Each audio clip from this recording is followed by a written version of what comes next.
Brown Lug. My headphones weren't working. I couldn't figure out why, but he had headphones all the way down. And Manufactured locally for the Carolinas.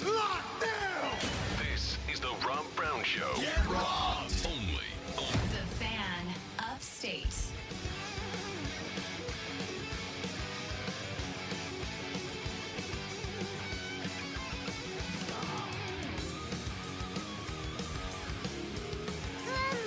Let's get to it, people, shall we?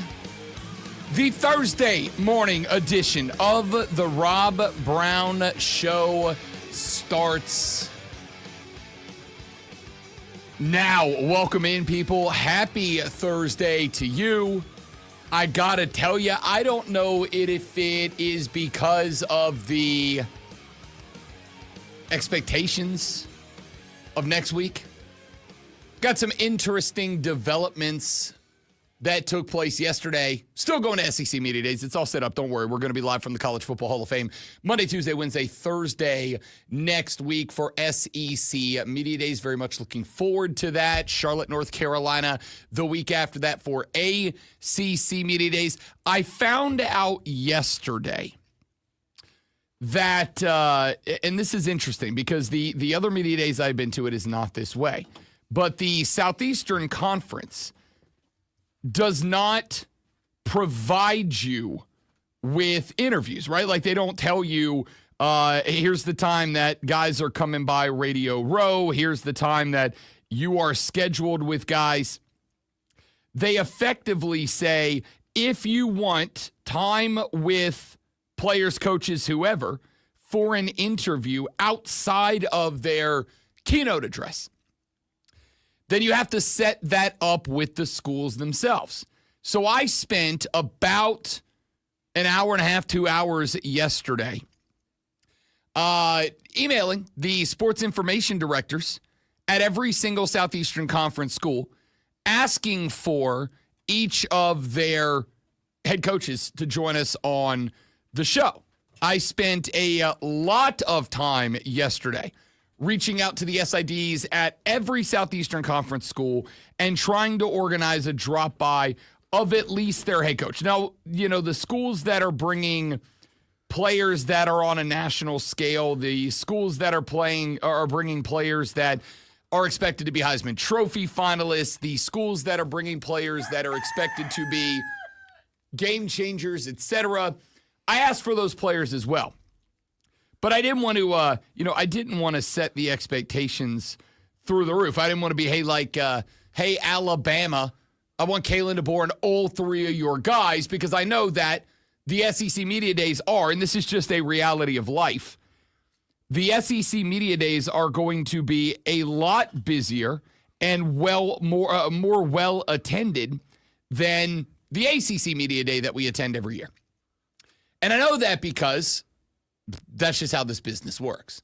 I see it every year, for instance, at ACC Media Day. It's kind of become this running joke for those of us that attend that event every year that Monday, Tuesday are, your wide open days. And you can pretty much grab anybody you want from the schools that show up.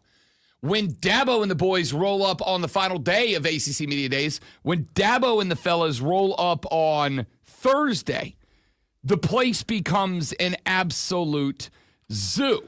it's like when a celebrity or the president or something shows up. It's so. I didn't expect it. The first year that I went with Mark Ryan, and we're sitting, and then he showed up, and there was like a buzz in the room. Yeah, and it's like I was like, he's here. Yeah, that's pretty much it. It's the vibe of the whole building changes when the fellas from Clemson show up. Now, I've attended that event, I guess all 5 years I've been here. Maybe I missed one. But I think I've gone either all 5 years or 4 of the 5 years. And I will tell you that the non-Clemson days, there was a run there like this past season, going into last year. There was some buzz around Mike Norvell in Florida State, right? Like when FSU rolled up in there on a different day, there was a little bit of the same energy, not quite as high. Miami frequently has that. I I say, assume Florida State, that makes sense after the season they had.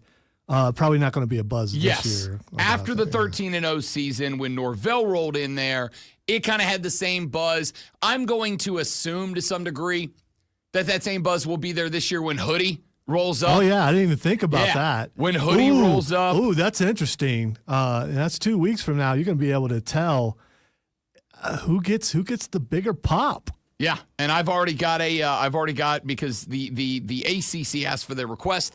I've got an interview and to get Hoodie on the show. I look forward to it if we do. I've got a request into getting Mike Norvell on the show. I'm interested in that. I've got there's a lot to it. But when Dabo frequently, I don't want to say by himself, when Dabo has rolled into the building, the vibe itself changes.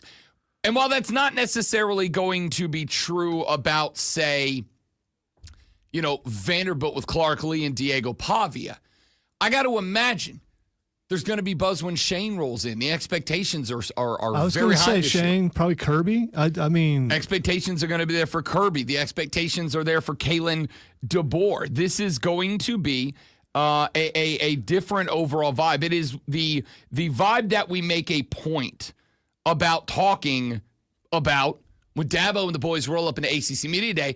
I think it's going to be all 4 days at SEC Media Days. But again, what I found out yesterday was that unlike in SEC Media Days, where you put in your requests for interviews before the event starts, and then basically once you get there on any given day, the guy who runs comms for the ACC walks up to you before every broadcast day and he goes, here's who I've got you scheduled for. And then if you have any additional requests or if you want to change something, you can ask. It's not always awarded, but they ordinarily say, all right, they might walk over. I think last year we did not get Norvell. With the ACC, basically you get priority for the school that you cover primarily, right? So like last year we had Cade Klubnik and Dabo Swinney. Most stations did not get either one of them. We got them both, but that is because when you register for that thing, and I know I'm taking you guys probably a little bit more behind the scenes than some of you care about, but also at the same time, I don't know, I'm intrigued by it. I assume some of you are interested. So because the priority college for us is Clemson, we are, when Dabo and the boys roll up, we are prioritized. We are prioritized for getting those guys. So last year, we got everybody from Clemson. We got Dabo, we got Cade Klubnik, we got everybody last year. It'll probably be the same this year. They're not guaranteed because I think I've been 4 years. I think I've gotten Dabo twice. I think I've gotten the quarterback every year, but I think I've only gotten Dabo twice. But that's kind of how it works. The SEC does it differently. The SEC does not have their players and coaches doing a Radio Row tour, right? Like with the ACC, they bring those guys over, and it is on their schedule that they are going to spend an hour bouncing around table to table or 2 hours or whatever, bouncing around table to table on Radio Row. The Southeastern Conference doesn't do that. They bring them in, they do their keynotes, then all of the players and the head coach will do breakout individual like press conference style interviews, right? Like we'll all go into a room and Lenora Sellers will be up at the podium and it basically becomes everyone in the room gets to ask him questions. They do not schedule individual interviews. They basically say, if you want that, you've got to organize that with the school. So I will also let you know that I reached out yesterday to Steve Fink, the SID at South Carolina, and requested to have Shane, Lenoris, and the rest of the fellas all come on. I'd like to get everybody. There's 3 players, Lenora Sellers highlighting the group, obviously, but I have made the request to get Shane and Lenoris both on the show on Radio Row. I don't know I don't know when we will hear about that. And on top of that, it is not obviously a guarantee that that will happen because much like when Dabo rolls up into ACC Media Days, it's going to be a buzz. And I'm going to assume, just based on what I've been told about this event, this is my first SEC Media Day, based on what I've been told, the media attendance at this event is going to be 4 times what it is at ACC Media Days, which again makes sense. It is the football conference right now. And on top of that, there are probably... Really, is it? When's the last time they won a national championship? I'm just throwing that. I mean, get what you're saying. Yeah, I think, okay, so then let me rephrase that. In the region of the world in which we broadcast, there we go. it is the football conference. In the national perspective, I would say that while the Big Ten has claimed the title a couple in a row, I would also say that I think the Southeastern Conference is a deeper conference. I don't really think that's an argument. I think that is just a definitive fact. I would think that I would say that the Southeastern Conference specifically this year absolutely has more teams that are playoff caliber, bound, whatever word you want to use. I'm so happy that you get to go to this. Hopefully, maybe we can work out a way where you can go to the Big Ten next year and then you can compare. Look, if the bosses want to send me up to Indianapolis, Indiana, they're not going to. I know they're not. But if they want to, I'm just going to put it out there. If they want to send me, I'll go. I'll go to anything they want to send me to. The powers that be are from, kind of that general area. So I wonder if maybe we go with you. Yeah, maybe I wonder if we don't like kind of prop this up as like, hey boss, why don't you use this as an excuse to take a vacation? Right? We're going to cover the Big Ten. I'll just go. You go hang out with the fam. We'll make it work out. We'll see. I do expect, obviously, the attendance is going to be dramatically higher. I expect that there are going to be much more in the way of, I don't know how else to put it, like celebrity college football media in attendance. The ACC, basically, the way it works out every year is you have the folks from the ACC nets, and I love the folks from the ACC net with the exception of ACC Karen. Everybody else is great. But it's not until Dabo Day that you end up seeing the big names in sports media, the big names in college football broadcasting show up. I suspect they're going to be there all 4 days of the SEC, and if that becomes the case, it's like, yeah, you little yokel ass redneck from Greenville, South Carolina, like get in the back of the line. We'll get you once Tebow gets them. Well, here's the thing. Yeah, you should go get Tebow because already got the request out. You spent quality time with Tebow, as you've said in the past, and I'm sure he would remember you because anyone who meets Rob Brown always remembers Rob Brown. And so that's not sarcastic, by the way. I do believe that's a thing, unless you were less loud back in the day. And I don't think that's possible. So I think Tebow immediately would go, oh, yeah, I remember you. And maybe you get to spend some time with Tebow, and through his connections, you can get some more people. Well, and as Brent Musburger once said, if you spend 15 minutes with Tim Tebow, your life will be better for it. That's a direct quote on an SEC football broadcast. You don't seem to believe that. I do believe it. I was going to say, I think I do. I do believe it. I just thought it was a weird thing to say inside of a football game. All right? It was just a weird spot. This was also in the era where, like, you got to keep in mind, Tebow was on his way to being Tebow. He wasn't Tebow yet, but he was treated as if he was the golden god of college football. He turned into that. But, like, come on, Gary. Come on, Gary. So, with all that being said, I have got the request in for Shane and Lenoris on Monday. I have got the request in for Kalen DeBoer, Kirby Smart. Like, I've got the request in for everybody next week. And then on top of that, like there are opportunities throughout the event to just grab these guys and like I was going to ask you, did you have backups? I mean, in case you can't get this guy, you want this guy, that type of thing? No, they don't do that. So you just went for it. I just YOLO'd straight to the SID at every school and was like, yo, can I get Kirby Smart up on my show? Okay, why not? Yeah, I mean, worst case is they go, what? No, but we'll give you Gunnar Stockton. Like, all right, cool, I guess. We'll see. So I'll let you know. Basically, what I'm saying is this. We'll be live at the College Football Hall of Fame next Monday, Tuesday, Wednesday, Thursday for Southeastern Conference Media Days. I will be attending live all 4 days. If you have not done so already, please follow me across, if you're a college football dude, follow me across the social media at The Rob Brown Show because I will be generating as much content while I am there as I can. I will be getting the interviews I can get. I'll be having the conversations that I can have. I will be live at the press conferences. I will be live at the State of the Schools. I have requested to get Greg Sankey on the show. So, like, I've put in for as much as I can put in. There's no guarantees for anything. Just know your boy is headed over there to grind. And I will say that I will be going throughout the entire event. Not only will we obviously do the show live all 4 hours, all 4 days that we are over there next week, but I will be popping up live sporadically throughout the entire event. Like if we get Shane Beamer outside of showtime to come sit down, honestly, I'll probably just pop on the social media and do that interview live, and then we'll play it back the next day on the show for those of you who can't follow, whatever. I'm going over there to grind. It's going to be interesting. I can't guarantee you what we will and won't get. What I can guarantee you is this is the baby. I've been working on this for a while. I've set this thing up. I'm really excited about it. I'm going over there to bust ass to make it an incredible event. I will get you everything that I can get you. I'll break as much as I can break for you. And also, I'm going to go see Atlanta United play a game, which I haven't gotten to do yet. I'm pretty excited about that. Actually, this is interesting.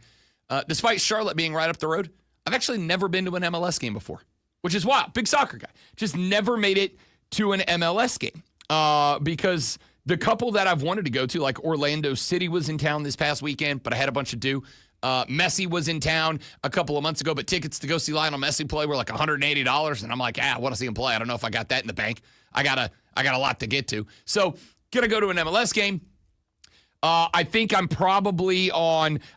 Do I ride over to the Battery? Great one. Do I ride over on Monday, the night of the home run derby? I'm not buying a ticket to either one of them. I've landed on be a responsible adult. Do I ride over but I am going to go to the Battery and just enjoy the festivities. Do I ride over on Monday, the night of the Derby, or do I ride over on Tuesday, the night of the All-Star game, knowing the one variable that's kind of got me in a tizzy? And we're going to talk about this later in the show. I think that if there is going to be a night where I may find, after the event starts, a scalper outside that's got a couple of tickets he couldn't sell and is willing to take face value for them just to dump them, I think I'm more likely to get tickets to the Derby than the All-Star game. That makes me kind of think I go over on Monday. But the Battery is going to be absolutely electric on Tuesday night because all 30 teams' fans will be descended on that for the game itself. I don't know which one's the right play. Of course, all of that hinges on how many thousands of. It might cost me as much to Uber to and from the Battery as it would to buy a ticket. Yeah, that's if it were me, I would go see a bunch of women wrestling Sunday night. But that's just. I think a lot of people would agree with that. We talked about that yesterday. I know you can't. You won't. And it's a responsible thing. But since things have changed as far as how guests are available and stuff, maybe that changes how you think things. It doesn't, and I'm also going to point out, and last thing I'll say, and then we got to run to a break.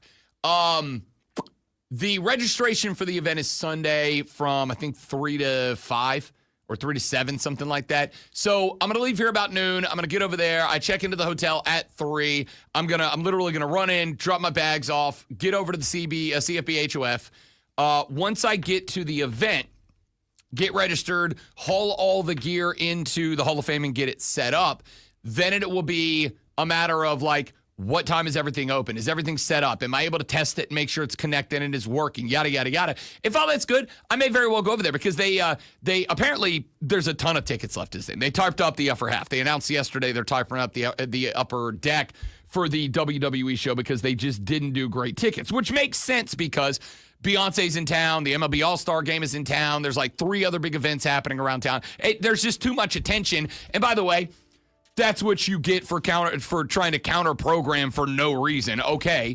But I may end up there. It's just going to be a matter of if I go to that event, I'm not getting back to the hotel till midnight.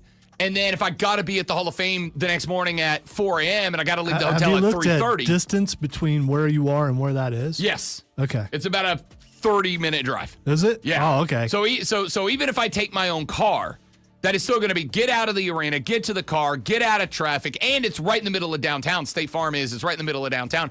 Fight through the traffic, 30-minute drive back to the hotel, puts me there at the absolute best, like 11, right? So you're saying you'd be home earlier or to your room earlier if you go do those other events, if you go and get a chance to see the home run derby, because I don't think you will. That thing goes fairly late. Again, if the wrestling show was on Monday and not Sunday, 100% I'm going, no questions asked. Problem is, I can't risk not being my best form on day one on South Carolina Day. I That's the big problem. But if you have to pick between the baseball events, I think the home run derby is the way to go. I think it is because it will be done faster than the All-Star game. I'm not even worried about that because I'm not going to the event. I just think I have a better chance of finding a scalper to the derby than I do the All-Star game.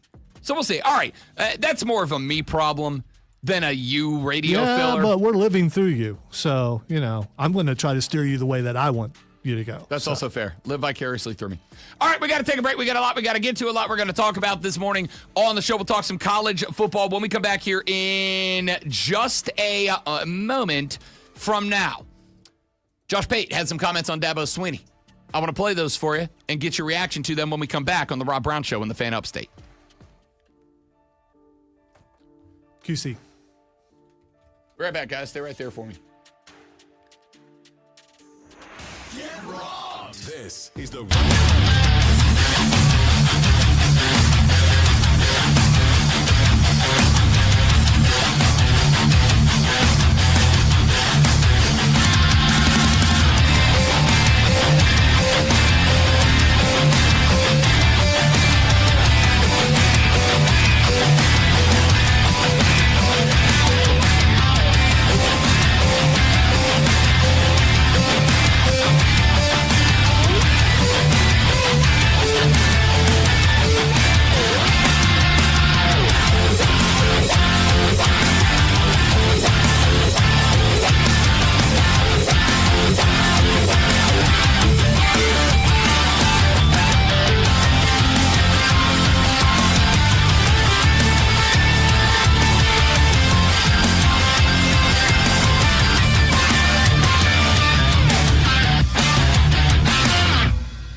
Brown Show is back on your radio. It is The Fan Upstate. Rob Brown, the great one, Lonzo, and you. I want to talk a little Clemson football here for just a second. And I want to think on, contemplate, and react to a couple of things that Josh Pate. I'm a Josh Pate guy. I'm a Pate State guy. I'm a Pate State freak guy. I actually really do like Josh Pate. My interactions with him, he's a very cool dude. From what I have not really had any direct interactions, but what I can say is when he used to come on Mark's show all the time, the show itself, the interviews I've heard him do on other local shows, seems like a legit dude, and I appreciate that. On top of that, I can't hand out what's the best compliment that I can hand out to somebody in this business? That guy knows ball. And I think Josh Pate knows ball, which is why I'm intrigued by, and I want to get your reactions to a couple of takes that Josh Pate had yesterday. He, on his show, was asked about the Clemson Los Tigres, the Tigers. He got a tweet from a dude that said, can Dabo capitalize with a roster that gives him his best national title shot since 2019? And Josh Pate took it in both directions. The good, the bad. I actually want to turn each of these into a segment. We're going to spend the rest of the hour talking Clemson football. Now, if you're a South Carolina fan and you're going, I don't want to hear about this crap, Rob Brown. Well, hang out, because I got some takes from some other dudes, and we're going to do a lot of Carolina ball later on in the show. So you're going to get your time in the sunshine, too. Everybody gets their turn. The wheel in the sky keeps on turning. Josh Pate got asked, can Dabo capitalize with a roster that gives him his best national title shot since 2019? And I'm going to play you the negative. What happens if he doesn't? What happens if this team doesn't get anywhere close to the expectations being placed on them? Why would it not work that way?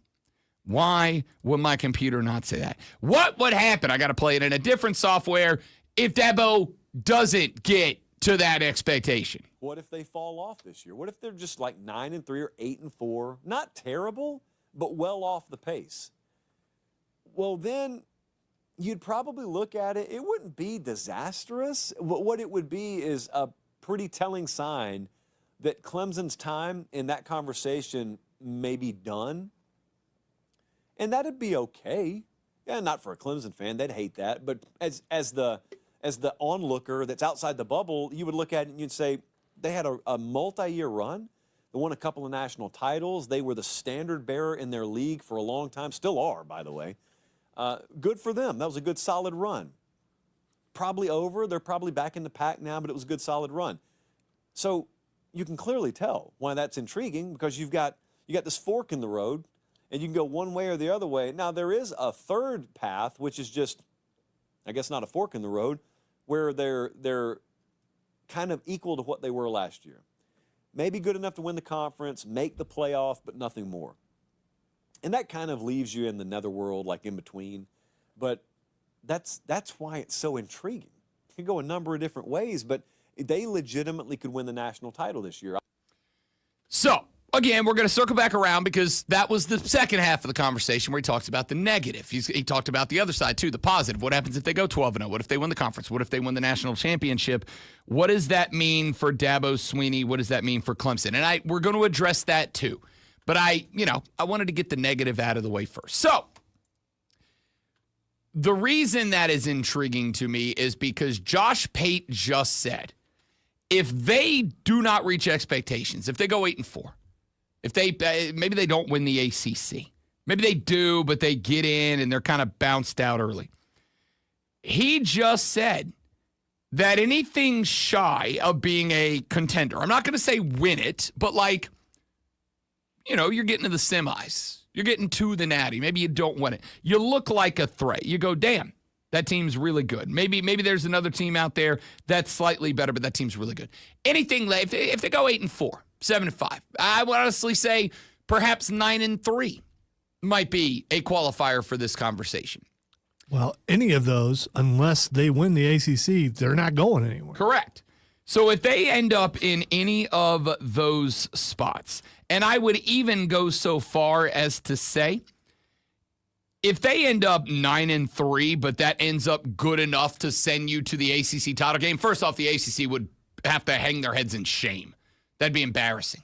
Second off, if you go 9-3 in this conference this year of all years, you're not a national championship threat, and we all see it.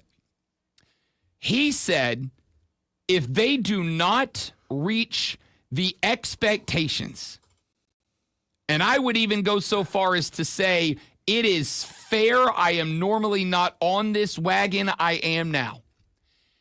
This year, if he does not reach the expectations of, yes, the national media, the national college football fandom, Josh Pate says the conversation will shift to Dabo and Clemson's time in the catbird seat of the top tier of college football will be over.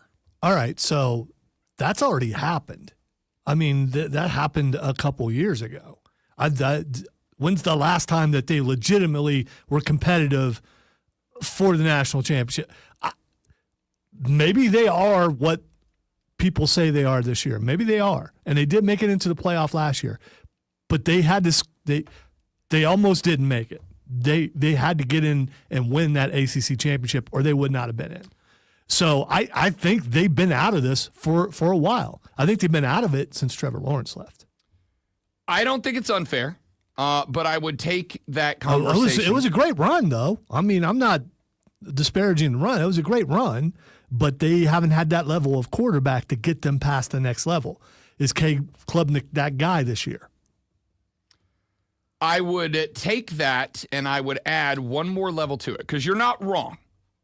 But I would also say I think a lot of people were taking the comments of Dabo Swinney about NIL, about the transfer portal, about all these things that he has made it abundantly clear that while he is willing to use them, provided he feels like they are an actual benefit to Clemson, he's not going to use them all. I believe I've heard him use the term willy-nilly.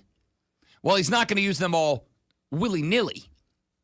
He is going to use them if he feels like they genuinely benefit the football team. He is also one of the schools that has, at least in the transfer portal, not really been a big-time player. Remember, it was, or was it this offseason, there was the joke that's not a joke that there were 3 Division I college football teams that did not have an incoming transfer portal player. 2 of them were military academies, and the other was Clemson. I still think people dwell on that way too much. I really do. I don't. And because he was still able to get his team into the very first playoff. Sure. I mean, that size. But you yourself a moment ago just pointed out that they had to fight in an ACC But game to do it. I also pointed out the one thing that they're missing. The thing that got them there, the thing that got them where they were 2 players, Deshaun Watson and Sunshine. That's it. Since then and before then, they weren't able to do that. They need that kind of quarterback in order to get that team. Yeah, but I mean, can't you say that about anybody? Like, can't I say that about Not anybody? necessarily. I would you say that about Will Howard?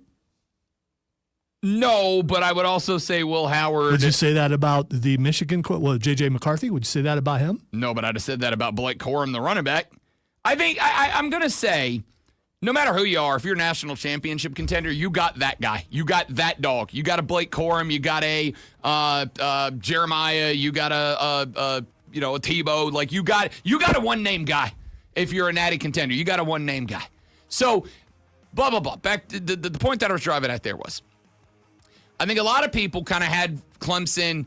Are they? Aren't they? Are they still in that upper echelon? Have they fallen off? Does Dabo's philosophy and approach knock them into dinosaur territory, has-been territory, fallen off territory? Or can his formula still work?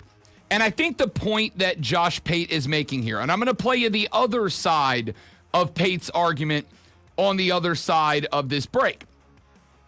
I think if it works this year, if this team is a true national championship contender, not saying they got to win it, just contend. If this is a true national championship contender, the Clemson Tigers are this year, then I think that, yeah, you get to go, okay, the Dabo philosophy can work. And honestly, I think it'll change college football a little bit, to be honest with you, because I think a lot of coaches that have maybe begrudgingly accepted the new era, they might go, you know what, I am going to do it my own way. And I'm going to get kids who like the way that I'm doing it, and yada, yada, yada. And that could be a big changing spot for college football. Dabo falls off? Yeah, I think Pate's right that Clemson's time in the sunshine probably has hit its zenith. Don't you want multiple ways to work?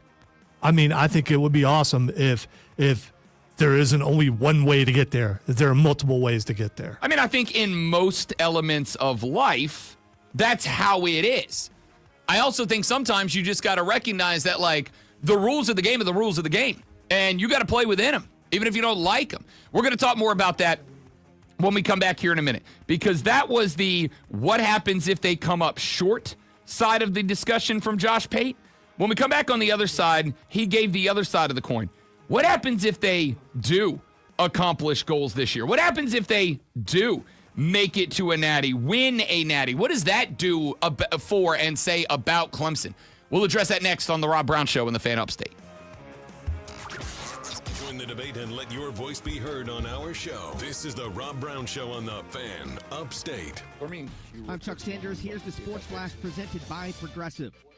9-2 win for the Braves on the road against the A's in West Sacramento. Ronald Acuna Jr. hit 2 home runs. Drake Baldwin hit a 3-run shot for the Braves, while Austin Riley hit a 2-run shot, and Marcell Ozuna added a solo homer. Braves righty Bryce Elder's 3-6 with the result. He allowed 8 hits, allowed 2 runs, and struck out.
Rob Brown Show back on your radio. It's the Fan Upstate.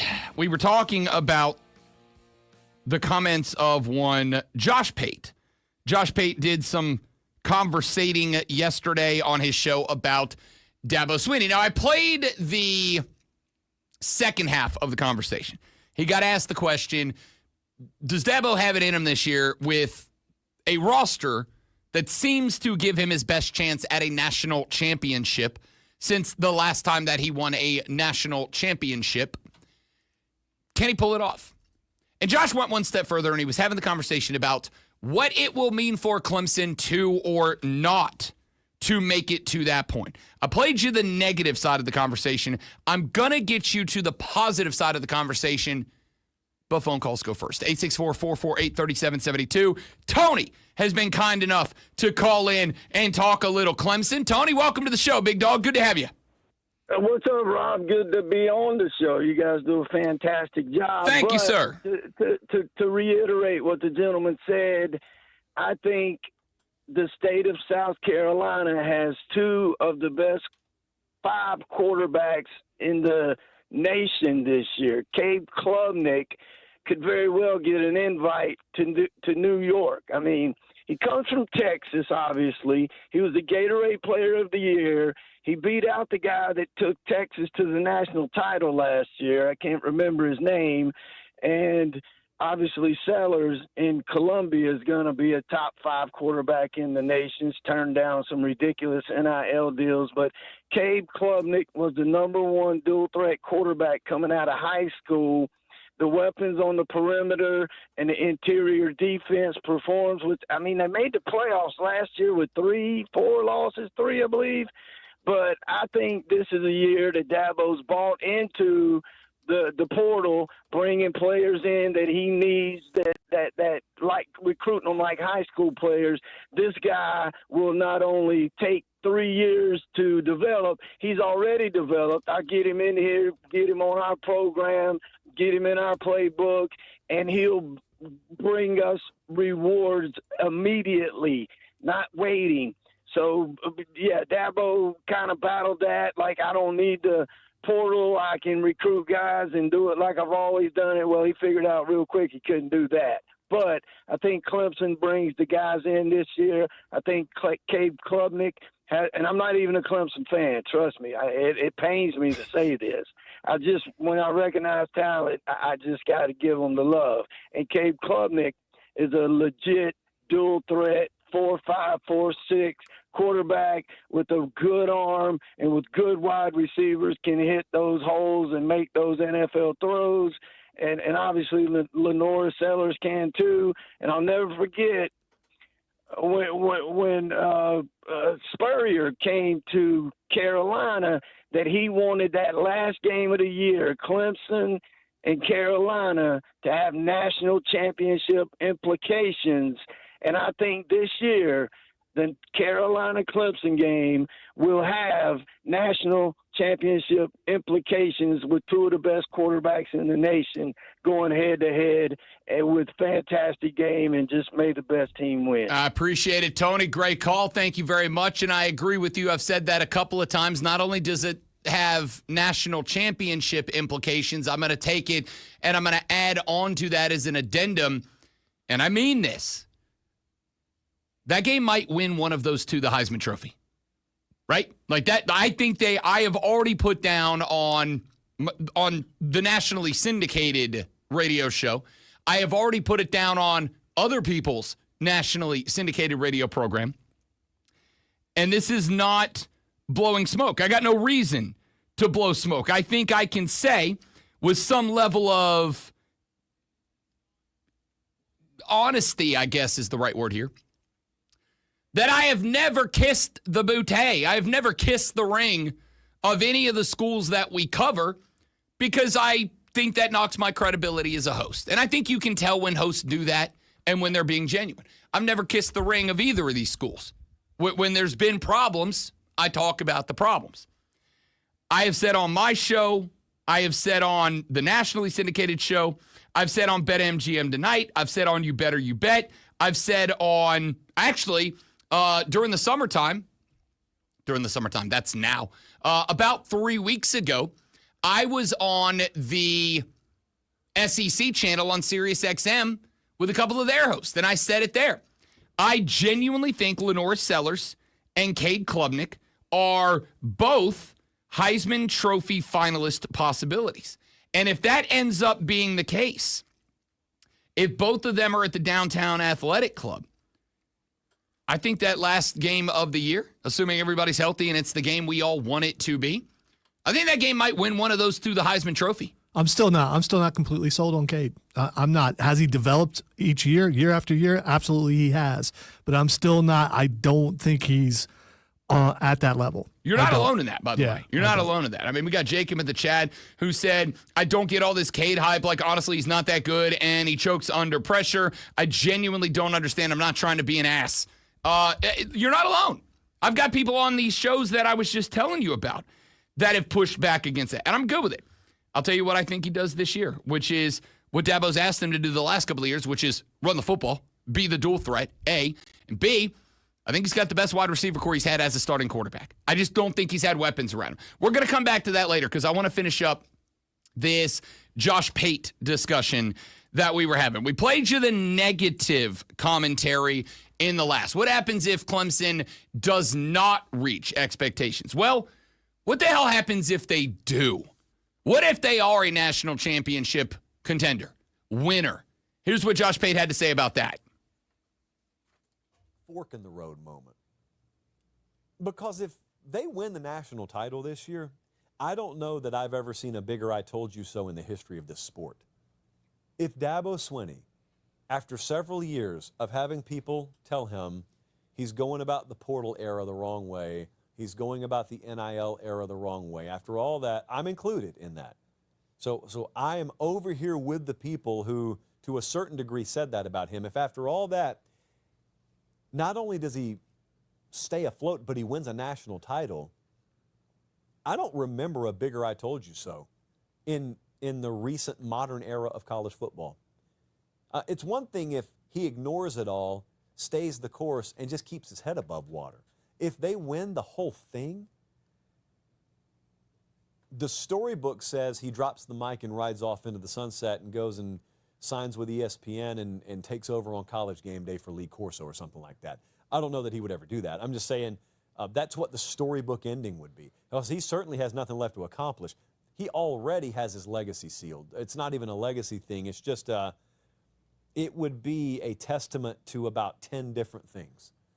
You could teach a college course if Dabo wins the national title this year on the lessons learned along the way. I don't have an issue with that take either. I absolutely think, in fact, I believe I've said in the last couple of years, I think the thing that Dabo's going for here is there's one of two endings. Ending number one is he doesn't get it done. Ending number one is he doesn't get it done and he ends up getting dinosaured out of college football. He ends up being stubborn to his own detriment. He doesn't do the things that, and I'm with Josh Pate on this one, he doesn't do the things that most of us believe you have to do in 2025 to have a successful college football program. It ends up that the game leaves him behind, and he still has a great legacy, 2 national championships, dominant force in college football for a long time, but a star fades. The second option is that he does get it done.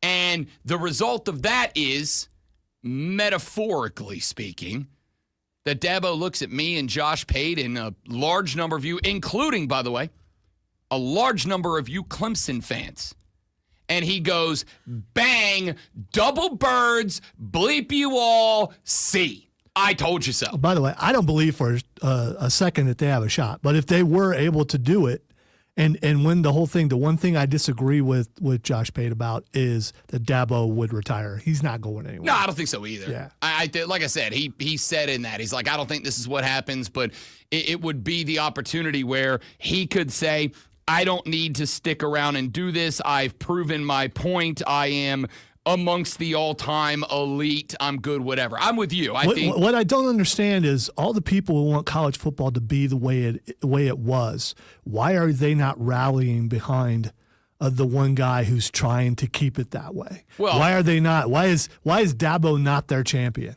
I would say a couple of things. First and foremost, because even though it is not at an elevated level, they're using the portal and they have NIL, right? Like, I get it. And they will be paying their players because it's now the thing. It's mandatory. Yeah, they have to as a Power 4 team. But I think the rationale behind that is if you are really dead set anti-transfer portal and NIL, Dabo's using it just like everybody else. Now, granted, I think he's only got 3 incoming transfer portal players on the team this year. They're all going to be starters. They're all going to be impact players, but I think he's only got 3. But he has used it. I think it basically comes down for Dabo to, even if he is using it, he's used it his way, sparingly. He's not going to go out there and get 11, 12, 14 dudes out of the portal. He's going to get 3, and it's going to be 3 that he believes are going to show up, be starters, make an impact, fill a gap in the recruiting, whatever. I think he is the type of dude that would rather have homegrown, home-recruited guys. I think he'd rather go find a cat, grow him out of high school into the Clemson program. I think he'd rather go find a guy and make him a career Clemson guy, make him one of those alumni that's showing up at Clemson games for years after they graduate, after they get to the league, whatever, and do it that way. And if he wins a Natty this year, doing it that way, I do think he earns the right to look at guys like Pate and me and half of y'all Clemson fans and most of the rest of college football fans and go, ba-bang, the whole flock of birds. Here's all the birds to all of you, as the great Jared E. Brown would say. The whole flock, buddy. And I think there is a, to use Pate's expression, kind of a storybook element to that. But I'm also going to say, this roster is a roster that most of the big names say this is championship caliber. This is a 12-0 ACC team. This is a 13-0 ACC title team. This is a national championship contender. And if this team comes up short this year, then I absolutely think most of the national discussion is going to be Clemson's not in that mix anymore. And it shouldn't be. I think if they're not in the mix, if that roster is the way that you and the rest of the nation say it is, there's one place where it probably isn't, and that will be the thing that costs them, and that's at quarterback. But even if it is, that's still Dabo. That's your guy. You've stuck with him. You rode with him. You passed on transfer portal quarterbacks. You haven't moved up the next guy on the depth chart. It's kind of like the whole thing with Tua and Jalen Hurts. Nick Saban was willing to switch quarterbacks in conference championship games, in national championship games. Dabo said, this is my guy, ride or die, come hell or her water. This is my dude. If that is the reason they fail, it's still on him. That's still his decision-making. I think it is fair to say. But at the same time, I just want to say that Cade Klubnik has gotten better every single year. He absolutely has. And he is not taking a step back. He's gone from Mr. Handoff, and that's all he does, to starting to complete passes, to start leading the team. But is he the guy to take them back to that level? I don't think so. Hey, if you're a Clemson fan, I hope I'm wrong, and you already hate me anyway, so who cares? I'm just saying, looking at the team, I think that is that, and when Brent Venables left, that has hurt. That defense, even though it's still been pretty good, they've lost something when he left. They lost a little bit of an edge. I mean, when you look over and you see your coach trying to get on the field and someone has to hold him back, that you find something in you that gets you to do a little bit extra. And I think they've lost that too, but we'll see. When they lost Venables, when they made the switch to Wes Goodwin, that was a Dabo Swinney call. That was the wrong call too. This is the point. All of the things that you're talking about, they're all direct results of Dabo Swinney decisions. And so Brent Venables had a chance to be I'm not talking about, right. If he leaves, he leaves. You grew a dude who goes on, but you picked the next guy. And you picked him from your staff. You didn't go now. All right. They brought in Tom Allen from Penn State. That's an outside guy. Then that's why a lot of people celebrated. Good job, Dabo, going outside the program to find the best guy for the job. Is it the right guy? We're going to find out. I've heard nothing but good things. All of that being said, I think it is very fair to say, if they come up short this year, you can say Clemson's time in the sun is over. But if they get it done this year, Dabo Swinney reserves the right to flip a bird at me and you and everybody else and hit the DX. You know what I'm saying. Sports Flash. Oh, by the way, this one's for Austin. Hey, the Mighty Tigers roar. It's football season, baby. It's right over there. The Atlanta Braves stopped a 5-game losing streak with a 9-2 win over the A's last night. Ronald Acuna Jr., who missed Tuesday's game with a back tightness, for sure, hit a leadoff home run and another in the fourth. Bryce Elder picked up his third win of the year, going 6.2 innings and giving up 8 hits, but just 2 runs while striking out 7. Devin Booker has agreed to a 2-year, $145 million maximum contract extension with the Phoenix Suns, the highest annual extension salary in league history, surpassing Shai Gilgeous-Alexander's deal signed last week. Booker's contract is now for 5 years and $316 million in total. The Oklahoma City Thunder have their starting big man back to defend the title, agreeing to a 5-year rookie max contract with Chet Holmgren that could reach as high as $250 million. The deal does not include a player or team option. Up to the minute upstate traffic. Coming out of Spartanburg, southbound 85, you'll slow to below posted speeds at Highway 29 to Highway 290 East Main. No major delays. It's like coming out of sports hibernation if you're a football first guy, knowing that SEC Media Days are next week, and ACC Media Days are the week after, and that it's a couple NFL teams are reporting day after tomorrow. Football season's back. Ingles, low prices, love the savings. Welcome to the Ingles Table, a delicious destination with recipes galore. The experts from the Ingles Table take you through it step by step with expert tips and advice along the way. Just visit ingles-markets.com. Ingles, low prices, love the savings. Get in the zone, AutoZone. Welcome to AutoZone. What are you working on today? Hey, that's the spirit. Right now, we're celebrating free with a free STP oil filter when you buy 5 quarts of oil and free Duralast brake pads when you buy 2 rotors.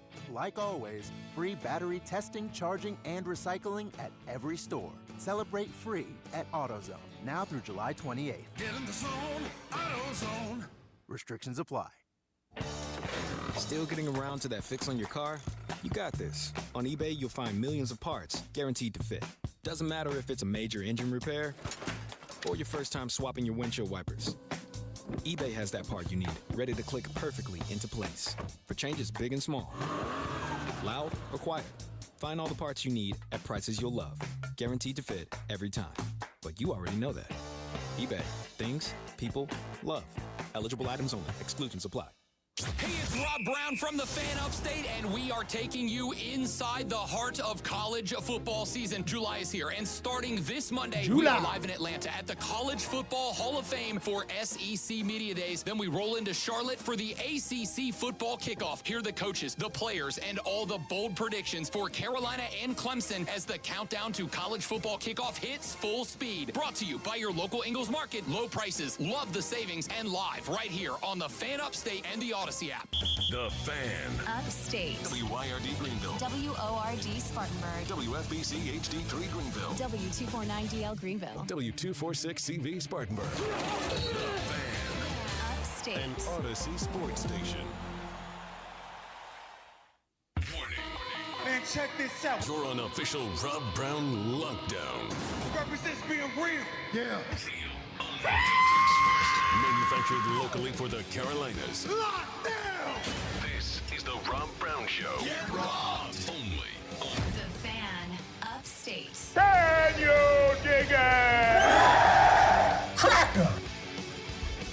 The Rob Brown Show back on your radio. It is the Fan Upstate. Phone line open for you, 844-326-3663. Be a part of the show. Jump on board, shoot us a text, give us a call, whatever you want to do. We got you covered. You can tweet me at The Rob Brown Show. You can tweet Lonzo at Lonzo on Word. You can get everybody up in here at The Fan Upstate. If you want to go in that direction, you can do so as well. And, of course, if you got something a little more long format that you want to get to me, but you don't want to get on the air with it, rob.brown at thefanupstate.com. Rob.brown at thefanupstate.com. And Last, but certainly not least, and my absolute favorite. And I've decided that we are going to start this next week. The Ray Memorial Hotline is back. Here's what you got to do. Go to the Odyssey app. AUDACY. The audio, it is an audio app. The Odyssey app is free in the Apple Store, the iStore, the Google Store, whatever store thing on your phone or tablet or desktop or whatever that you use. Go to that. Go to the Odyssey app, AUDACY. Download that. Search the Fan Upstate. Click the little heart icon so that it is always the first station that comes up when you open it. And when you do, go to the Fan Upstate page. Right there at the top of the page, there are two buttons. Number one, it says Listen Live, which means you can, and this is true. I've done the research. Listen live. Anytime, day or night, 24/7, 365. If it is in the AM, you can listen to the Rob Brown Show live. If it's in the PM, you can listen to Wire to Wire with Cole Bryson and Diesel live. If it's in the daytime, you can listen to Bill Ryder, Rich Eisen, whoever you want to listen to. It's right there on the Odyssey app. Next to that Listen Live button is another button. That other button says leave a voice message. If you click on that button, it will bring you to a secondary page that will allow you to push record and right there on your digital device, record a 60-second voice message that will come straight to me. You can say anything you want to say. It is unbridled. It is uncensored. It is, as everyone on radio loves to say, unchained. You can go drop your voice message anytime, day or night, 24/7, 365. Say whatever you want to say. I'm going to clean them up. I'm going to edit them to make them FCC compliant, and we'll play them on the air.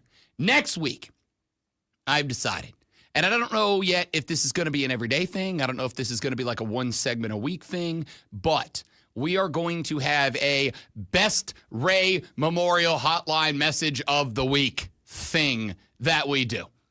We're gonna absolutely show some love to whoever brings the best heat on the Ray Memorial Hotline. So start getting your messages in now. Go to the Odyssey app, AUDACY. Grab that app. Go to the Fan Upstate page. Click on the Leave a Voice Message button and leave a voice message. And once you do, we'll see if you can become a part of the show. Now, it is 7:04 in the morning. You have got 55 minutes and 30 seconds on the dot before you got to get to the office, get sat down, respond to all those emails, maybe do 7-8 minutes of work to justify the paycheck that you're earning today. And then you're going to do the thing that is the real reason you go to work. You're going to walk down the hallway. You're going to go down to the break room. You're going to stand around that water cooler. You're going to talk to the one or two coworkers that you actually like. And you guys are talking sports. You know that you are going to be talking about what's going on in the world of athletic competition. And that, my dear friends, is why we do this. Are you ready for the playbook of the peculiar, the almanac of the absurd, and the encyclopedia of the extraordinary? Well, you better be, because we're diving headfirst into the 3 top stories that will have your coworkers saying, "These are going to hurt you, sir." They take their first bathroom break. No. Here we go. Welcome to the water cooler cheat sheet on the Fan Upstate. It is the Water Cooler Cheat Sheet, the top 3 sports stories that you need to know before you get to the office this morning and start talking sports with your coworkers or your family or your dog if you work from home. Whoever it is you talk sports with, this is what you're going to be talking about, or at least it should be. Let's dive right in, ladies and gentlemen, with item number 1. Let's begin over in the NFL. Is it a super exciting story? With the knowledge that 2 NFL teams will begin their training camps coming up here in 2 days? No, probably not. It's probably not like that exciting. It's probably not like something you're losing your mind over. But I do find it interesting. It is nice, even if it's just training camp. It is a sign, Rob. I'll take It's a helmets and sign. pads. It is a beacon through the night that we've been waiting for. It's the start of football season. It is. And again, we'll be live at SEC Media Days next week. Monday, Even, Tuesday, even Wednesday, though it is Thursday. Jim Harbaugh, it's still the start of the football. I mean, I'll say this. And say whatever I wrote about him. Dude's entertaining. Maybe not in a great way, but like he's entertaining. So we'll see. As entertaining as you can be in khakis. Khakis. The NFL and senior leaders of the NFLPA struck an unusual confidentiality agreement that hid the details of an arbitration decision from players, including a finding that league executives had urged team owners to reduce guaranteed player compensation, according to ESPN. On January 14th, arbitrator Christopher Droney ruled that there was not sufficient evidence of collusion by owners in contract negotiations with quarterbacks after the record fully guaranteed contract signed by quarterback Deshaun Watson in 2022. Any such collusion to keep salaries down would violate the collective bargaining agreement between the NFL and the union. However, Droney concluded that the NFLPA showed by a, quote, clear preponderance of the evidence, end quote, that Commissioner Roger Goodell and the league's general counsel, Jeff Pash, had urged owners to restrict guaranteed money in player contracts. The confidentiality agreement had kept details of the 61-page ruling a secret until 2 weeks ago when the Pablo Torre Finds Out podcast published the document and created a stir amongst union members. Some players told ESPN that they were surprised by details of the ruling and that they did not understand why the union had not shared the ruling with them. On Tuesday night, nearly 6 months after Droney's decision, the NFLPA, led by Executive Director Lloyd Howell Jr., decided to seek an appeal of the ruling, according to a senior union source via ESPN. The source said, quote, "The appeal is a reflection of our obligation to enforce the CBA and our commitment to protecting our players' interests. We'll do what's best for players and will exhaust our options in doing so." Blah, blah, blah. The story is this. The NFL Players Association's senior management and the National Football League sat down with a federal arbitrator. The arbitrator said, look, you guys, and the Players Association proved this, had the conversation about restricting guaranteed money. That is enough to say that this is an effort at collusion. But as we talked about when this story broke a couple of weeks ago, one thing that they did not prove, according to Chris Droney, the arbitrator, was that the NFL actually took any action to make it happen. Basically, they said, you can talk about it, but unless you take some action, there's nothing we can do here. So they came to some sort of agreement of, okay, we won't do that again. But this is a new development because you will also remember when we talked about this story a couple of weeks ago, when the Pablo Torre Finds Out podcast dropped the dock on everybody, I had one major overall question. Why are we just finding out about this? This seems like a big deal.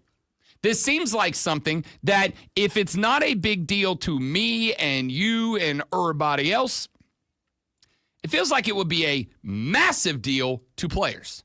It feels like it would be a massive deal to folks that are, underneath the collective bargaining agreement. Why are we just learning about this? It feels like this would have been something that unless there was some sort of NDA that was signed by somebody, which I acknowledge was a possibility, this would have been a topic that players would have been heated over. Wait a minute. You are telling me that the owners had conversations about how they should all handle guaranteed money contracts so that somebody like me could have my guaranteed money contracts limited. And our leadership let them off the hook. And it turns out that's exactly what happened. And then they reached an agreement to just not talk about it anymore. Now, this is probably not a big deal to most NFL fans. This is just going to be a thing that happened during the offseason. But I will say this. I do think it long-term is a big deal. I do think it long-term is a big deal because I think you're going to start to see players that are upset with Players Association leadership over this. And if that is the case, perhaps down the line, we see a drastic turnover in leadership of the Players Association. If we see a drastic turnover in leadership of the Players Association, when the next CBA comes up for discussion, it could change everything about that. We'll find out. Let's get to item number 2. To the NBA we go, and I've got 3 different stories that we will hit each, abbreviated versions of, in the NBA. We will start with this one. Devin Booker has agreed to a 2-year, $145 million max extension with the Suns. Now, that's not a massive amount of money for a frontline star, but that's not why it's interesting. The reason that is interesting is Devin Booker now has a higher average annual value than Shai Gilgeous-Alexander. You know, the guy who just won the MVP? And the scoring title? And the NBA Finals? You know that guy? The guy that's kind of been the guy for the past 6-7 months? Yeah, Devin Booker's making more money than him now. His deal is now worth a 5-year, $316 million valuation. SGA's contract during that same 5-year period is worth $285 million. This is wild. For a Suns team that has already taken a bunch of heat about how they have organized this offseason, and don't get me wrong, I'm a D-Book guy. I really like Devin Booker. I think Devin Booker's got the opportunity to be an NBA all-timer. I think he's great. But right now, he ain't SGA. And the Suns, who just lost Kevin Durant, the Suns, who are in the middle of an offseason that Suns fans are like, yo, what are we doing? Are now paying Devin Booker more than SGA? Wild. Story number 2 in the NBA. Nikola Jokic has announced that he will not seek a contract extension this summer. Instead, will delay those talks until next summer. Jokic has 3 years remaining on a 5-year, $276 million extension he signed back in 2022. The 3-time MVP has a player option in the final year of the deal, though that final year is 2027, not next year. Jokic is why do I keep saying Jokic? Jokic is eligible to sign a 3-year, $200 million extension up until October 20th. If he waits till next year, he becomes eligible to sign a 4th year with an additional $77 million. So he's basically taking a big risk. Because if he gets injured, career-altering, he's going to lose out on $200+ million. But if he stays healthy, and he stays in that conversation, and he's eligible for an extension next year, he will make, with the incentives, an estimated additional $81 to $90 million by putting it off a year. That's kind of interesting. We'll see how that plays out. And finally, the NBA has announced its 6 groups for the NBA in-season tournament next year. Over in the East, Cleveland, Indiana, Atlanta, Toronto, and Washington. Group B, Boston, Detroit, Orlando, Brooklyn, and Philly. Group C, Milwaukee, the Knicks, Chicago, Miami, and the Charlotte Hornets. Over in the West, Group A, we'll see Oklahoma City, Minnesota, Sacramento, Phoenix, and Utah.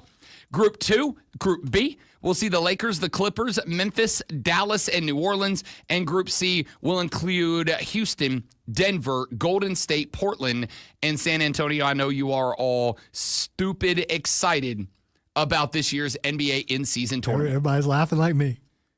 Laugh away. It's great. I love it. Shut up. It's going to be amazing. I can't wait. The courts look pretty cool. The courts I'll are give them dope. that. Yeah. The courts are dope. I'm glad you said that. Let's get very rapidly, because this is going to turn into our next segment as well, to item number 3. According to multiple sources, the state of New Jersey has just made college sports a little bit more interesting. How so, you might ask? Well, New Jersey has become the latest state with a bill prohibiting the NCAA, conferences, or other organizations with authority over college athletics from penalizing a school for paying NIL money to athletes. Basically, this is what we talked about a couple of weeks ago when Tennessee did something similar after Nico Iamaleava left town to go over to UCLA. I said, look, the College Sports Commission is a great idea if you would have propped it up at the beginning and not the end. Having an authoritative arm, a disciplinary arm, is a great idea if you would have propped it up at the beginning, not the end. But as soon as that Tennessee litigation came down, I told you a number of weeks ago, Tennessee has just fired the opening salvo in what is going to be a very difficult situation for the NCAA and for the College Sports Commission to handle going forward. That is going to be a reality where states are going to start saying, yeah, you don't have the authority. They are going to start creating laws that are either going to outright say, our institutions are not beholden to the rules, regulations, protocols, and disciplinary activities of the College Sports Commission or the NCAA. They can do whatever they want. And if the NCAA and the College Sports Commission was able to find a way around that, then the states would do the next best thing, which is to craft laws in their individual states which require their institutions of higher learning, require them to do things that go outside of the rules, regulations, and guidelines put in place by the College Sports Commission. Long story short, the NCAA, the College Sports Commission, would say, you, schools and members, you can't do X. And then states would start to say, actually, we now have a law in the book that says they are required to do X. Under our jurisdiction, they must, as a state school run by the state, they must do X. And hey, if it goes against your rules, you're just going to have to get the hell up out of it because you're not a legislative body. And it turns out we are. And now New Jersey is the first state to take a shot at that. We'll talk about that when we come back and the rest of everything going on in college football, as we do a lot of college football today on The Rob Brown Show in the Fan Upstate. Never miss a big moment with Rewind on the Odyssey app. Relive big moments. It's Rewind on the Fan Upstate. From the News Talk 98.9 WORD Weather Center, here's the Carolinas' most trusted forecast on the Fan Upstate. Give me just a minute, guys. Got to read with some areas stuff, of and I don't want to showers just and have a you few watching. thunderstorms.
Upstate.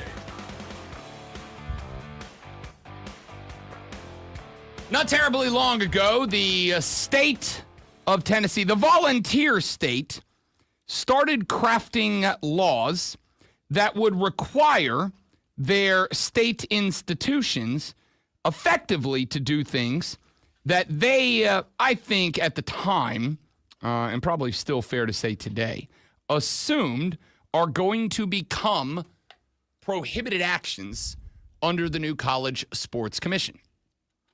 And I said at the time, I thought that this was going to be an interesting legislation period. And the reason why was because the NCAA, in waiting until now to prop up a disciplinary arm in the NIL and transfer portal era, made a critical mistake. And I've been saying this for a while, so I won't hammer the point, but it is easier, in reality, it is easier to prop up a bunch of rules that you want in place at the beginning of a situation and make entities playing by those rules challenge them rule by rule by rule as they go, than it is to allow members playing under your banner or people working under your banner or whatever situation it might be to profit under a set of rules and then try to change those rules. Because it's going to be easier for you to make the people playing under the rules fight you in court to get the rules changed than it is for you to try to prop up rules and then have to fight them and say, hey, you know that thing you've been doing? Especially when it's financially lucrative. You know that thing you've been doing to make money? Yeah, we don't want you to do that anymore. Yeah, I don't care if you don't want me to do that. I'm making a bunch of money. I'm going to keep doing the thing, and I'm going to fight you tooth and nail to keep doing the thing. So because the NCAA waited until now to prop up the College Sports Commission, and that College Sports Commission is now trying to craft rules to rein in the NIL and transfer portal, et cetera, et cetera, et cetera.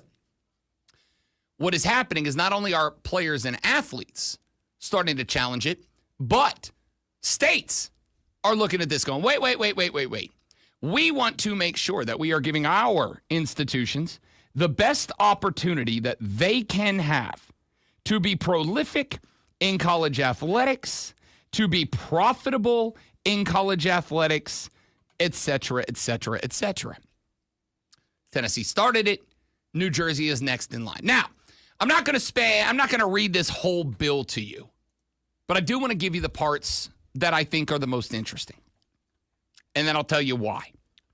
So you're about to read more than most politicians. Correct. And fortunately, this not so big, not so beautiful bill is not 1,000 pages that you jam through in the middle of the night and don't give people time to read 1,000 pages before they make a decision on the impact of the future. Like every other bill that's been handed down every single year. Yeah, and I will be about those too. All right, I'm an equal opportunity, you suck kind of guy. So here is what I think are the parts that establish the point I'm going to make to you here in just a minute. The bill regulates certain athletic associations, conferences, or other groups or organizations with authority over intercollegiate athletics, including the National Collegiate Athletic Association. Under the bill, these organizations cannot, A, prohibit or prevent a four-year institution of higher education from becoming a member of the organization or from participating in intercollegiate athletics as a consequence of any student-athlete earning compensation for the use of the student-athlete's name, image, or likeness, or obtaining representation by an athlete, agency, or attorney in connection. Why did I say it that way?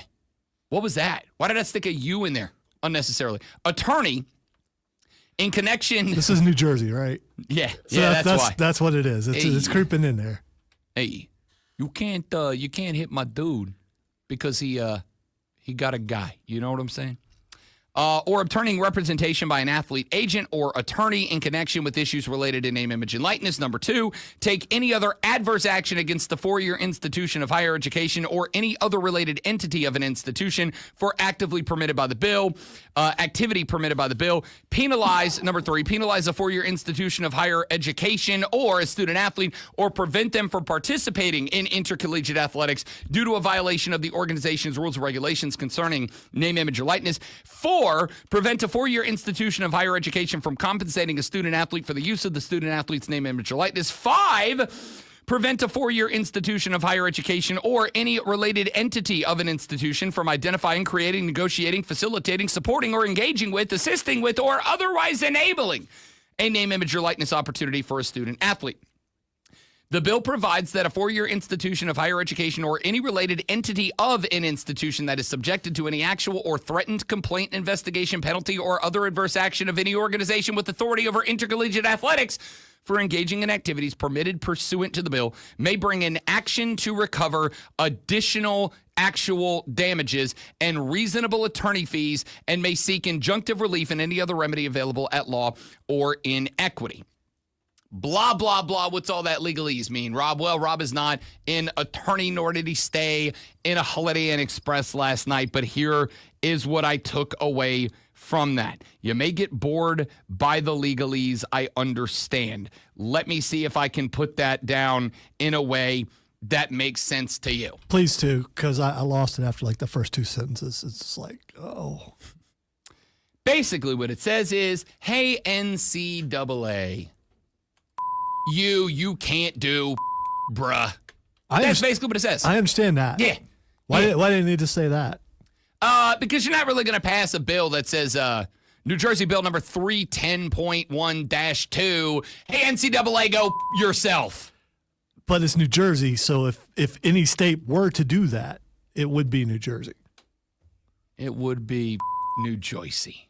So the bill basically says that in the state of New Jersey, no entity, organization, etc., which has power in the world of intercollegiate athletics can do anything to a Jersey school. Now, obviously, the NCAA will likely fight this out in a court. Do anything. What do you mean do anything? Penalize a school. They can't penalize a school. For anything? For cheating? It's just... For anything related to NIL. Okay. All right. Basically, what they are saying is if the NCAA decides that a student athlete, an intercollegiate amateur athlete, has done something that violates their NIL rules, Jersey is saying that in our state, you do not have the right to punish the institution. You do not have the right to punish the athlete. You ain't got that power here, dog. Now. All right, really quick. Because I maybe you addressed this and I missed it, but what major college is in New Jersey? Rutgers. What major college? The big one. What major college is in New Jersey? Again, I don't think that this would be affected by. No, I get it if this was in another state where, like, if this was in Alabama, I would get that. But it's in New Jersey, and if Rutgers is what you have, who's going to mess over Rutgers? They don't need to. Let's say theoretically, hypothetically, that Rutgers, I'm not saying they have, I'm not saying they will. Let's say that Rutgers has a kid that comes out of New Jersey. Let's say that A.J. Soprano grows up. It's a good name. Graduates high school. A.J. Soprano it turns out he does, unlike his father, Tony, he does have the makings of a varsity athlete. I'm making multiple Sopranos references right here, so if you haven't watched The Sopranos, just hang with me anyway. Tony didn't have the makings of a varsity athlete. A.J. might. He's a good little he was a defensive edge rusher, but I need a quarterback because it makes the impact more dynamic. So A.J. Soprano graduates high school. Turns out he's a 5-star recruit, and he goes, you know what? I want to stay in Jersey. I'm going to go play for the State College of New Jersey. I'm going to go play for Rutgers. I love Rutgers.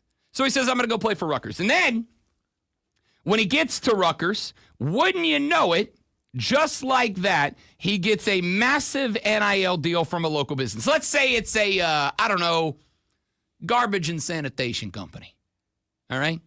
They got a couple of trucks. They're really big in New Jersey for some reason. I don't know. They got a couple of routes. Nobody really knows where they take the trash to, but the trash disappears, if you know what I'm saying. So he gets an NIL deal from a local sanitation company. And that NIL deal is deemed by the NCAA to violate the House v. Settlement rules, their new rules, whatever the College Sports Commission decides. They say, no. You can't do that for whatever reason. You're not doing the right amount of work. We don't feel like that's a fair market value deal, whatever the case might be. They say you can't do that. And you can't do that and violated our rules. So here's the punishments. This law in Jersey, and again, I don't know, if any, I don't know how much authority it has, right? Because the NCAA can say, whoa. You can do whatever you want at your school. But participation in our organization, that's voluntary. You don't have to play under the NCAA banner. The argument's going to be that the NCAA has a monopoly on college sports. If you want to be recognized, if you want to play at the highest level, you have to play under their banner or you don't get to play. And that's where all those antitrust conversations that I think are down the line in inevitability come into play, along with unionization and a collective bargaining agreement, et cetera, et cetera. But they could say you can't do this, and now Jersey says, whoa, in our state, you can't do that. In our state, in the great whatever state they are, in New Jersey. Garden State, I believe. That's it. In the Garden State, you don't have authority here to do anything. We cast thee out. Now, I don't want you to just think about this from the standpoint of New Jersey and Rutgers and Tony Soprano's kid. What I need you to look at is the bigger picture. I can stop doing that now. I'm done with the Sopranos references. Bigger picture. If Jersey, which has now officially passed the bill that I just read to you, if Jersey finds a way to have this take foothold in a way that does indeed prevent the NCAA from enacting consequences on their colleges and universities, it's not that a team like Rutgers is going to be at the highest level and that's going to matter. It just means that the state of Alabama says, Control-C, Control-V. Copy, paste, post, passed. And they just pass the same law. And they do it the same way, and they have the same authority. And now all of a sudden, the rule that Jersey passed is Bama's rule. And once it's Bama's rule, and they say, no, NCAA, you cannot come in here and dictate to Alabama and Auburn what they may and may not do. Now the NCAA is once again a toothless, feckless organization and can't do anything. This is going to be a big deal because I assume it's going to get challenged. And if it stands, and if a federal court says, yes, they do have the right to do this in their state, well, then Alabama, Tennessee, Georgia, South Carolina, Florida, they're all going to copy, paste, and do the same thing. And then the NCAA is effectively nothing. Back after this on The Rob Brown Show in the Fan Upstate. The Rob Brown Show. Listen on your computer. You showed kelp pickles. I saw that. I think it was a commercial for something else, and that may have been a joke. But also, I try them. Yes. And I'll tell you why. Because I love pickles. I love pickles, and while they're not bad for you, they can be super high sodium. Kelp would not be, because it's grass. Be right back, dudes.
Rob Brown Show and grab hour by hour. If you're a Clemson fan, you want to hear our conversation from earlier in the show in which we talked about two outcomes. Number one, Clemson reaches the lofty expectations that are set upon them this year, in which case Dabo Swinney gets to, metaphorically, because he would not IRL, drop a double bird on me and a lot of other people who have been critical, or Clemson does not meet expectations this year, in which case I think it would be fair for the rest of the country to say they're not a big dog anymore. You're just another school now. That's what I think the expectations on this football team are. So we're going to get back to that later in the show, but if you missed it, you're a Clemson guy, you want to hear that, thefanupstate.com, go to the podcast, drop it down, The Rob Brown Show, listen to hour number 1. However, now we're here. Now I'd like to flip to the other side of the coin. Now I'd like to flip to, what does this season mean to South Carolina? What are, based on reaching the expectations or not, what will they say? What will this do for the Gamecocks? I want to start with the thought that I had yesterday. You're kind of in a very interesting situation here, in that in order for you to meet the expectations that are being set for you by the national conversation, I don't really want to say the media, because I think I think they drive the conversation, but I think at the end of the day, there's enough college football fans that there is a national college football conversation. In order for South Carolina to meet the expectations being set on them in the national conversation, you will need Lenoris Sellers to meet the expectations being set on him by the national conversation. How high are those expectations? You may not want to go down this path with me. I'm going to take you down it anyway. Any of y'all played the new college football game yet? The EA Sports College Football 26? Any of y'all played that yet? Because I haven't played it, but as a massive dork, I follow a lot of people who, for whatever reason, they bought the extended edition and they got the early access, or they are a big-name media member and they were given a copy of the game to drop a review, whatever. I've seen clips of people playing it. And I've noticed something interesting over the past 4 or 5 days, that people have been posting clips of playing the new EA Sports College football game. There is something that is turned into a trend. Now, if you're an old grampy like I am, you may remember way back in the before times of 2007, Madden 2007, the most successful video game franchise of all time. Madden 2007 had the Atlanta Falcons quarterbacked by Michael Vick in that game. And obviously this was all well before the controversy around Michael Vick. And in Madden 007, Michael Vick was a cheat code. In fact, Rob Brown, in college, when Madden 07 was the deal, Rob Brown remembers playing Madden with the fraternity bros in the fraternity house back in the day. And what I can tell you is that, much like with GoldenEye, where you had the no odd job rule, now I'm getting real deep into the lore. That's N64 days. Yes, I'm a dinosaur. In Madden 07, the rule around the old frat house was no Michael Vick, because Michael Vick was a cheat code. That is Lenoris Sellers in this year's college football game from EA Sports. It's in the game. He's a cheat code. In fact, as I have watched influencers and athletes and college football media members who got early access to the game, one of the things that I have noticed is that many of them are posting clips where they are playing as the Gamecocks of South Carolina. Now, are they doing that because South Carolina is a blue-collar program nationally? Nope. Are they doing that because South Carolina is just expected to be the best team in the game? Nope. They're doing that because by playing NCAA football with South Carolina, they get to use the video game cheat code that is Lenora Sellers. Now you're going, wait, just the gosh dang second, Rob Brown. What does this have to do with anything? I'll tell you. It has to do with what the expectations of Lenora Sellers are. The fact that they have this guy, and Bully Rye texted the show, he said it's actually Madden 04. Listen, Bully Rye, I appreciate you keeping me honest. Thank you very much, A. And B, again, I was in college. A lot of this is very fuzzy and hazy to me. You got to be accurate about that. You do. I stopped playing Madden a long time ago. Madden 04 is old enough to drink. That's how old it is. It's old enough to have a beer, legally. So when my best friend picked up the gaming console and slammed it against a wall and it busted in pieces and a part of it like cut my face, I was like, I'm done playing this. You know, all these stories you tell explain so much, Lonzo. So much. Think about the ones I don't tell. That's fair. So the expectations nationally for Lenora Sellers are greatness. That's the expectation is greatness. The expectations for South Carolina, as I've said a couple of times, I really do think the expectations are be in the mix for. I'm not saying get one. Be in the mix for a ticket to Atlanta for the SEC championship game. I think the expectations for South Carolina are be in the mix for, maybe not get one, but be in the mix for a college football playoff berth. I think those are the expectations for South Carolina. Now, I think the good news for Shane Beamer is this. We talked about the expectations for Dabo Swinney and the Clemson Tigers, and we talked about the narrative outcome based on either success or failure in obtaining those expectations. If Dabo Swinney reaches expectations this year, if Dabo Swinney wins a college football national championship, or at least plays for one or whatever else, Dabo Swinney earns the right to double bird everybody and say, I try to tell y'all, you can do it my way and win. If Dabo Swinney fails to meet those expectations, I think the Clemson Tigers probably lose their spot at the table in the upper echelon of college football programs. They will no longer be mentioned in the same breath as Georgia, Ohio State, etc. They will go down a tier. And again, I don't know if this matters. I mean, it's going to hurt you in your recruiting and all that. But I do not think they will be a team that is considered any given year, this team could win the national championship kind of team. And that would be a big setback. South Carolina's kind of the opposite. If South Carolina lives up to the expectations, which I am setting at, and next week and the week after that, we will get to the annual offseason question of what is your realistic ceiling and what is your realistic floor for your football team this year. My realistic ceiling for South Carolina is 10-2. I think 10-2 would be a hell of a year, and I think it's realistic. My realistic floor for South Carolina this year is 7-5. I don't think bowl eligibility cuts it this year. I think you need to be a plus game over 500.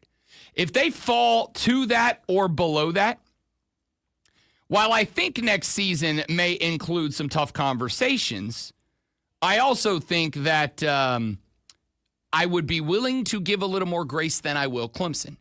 And the reason I say that is this. You have got at quarterback a very special guy.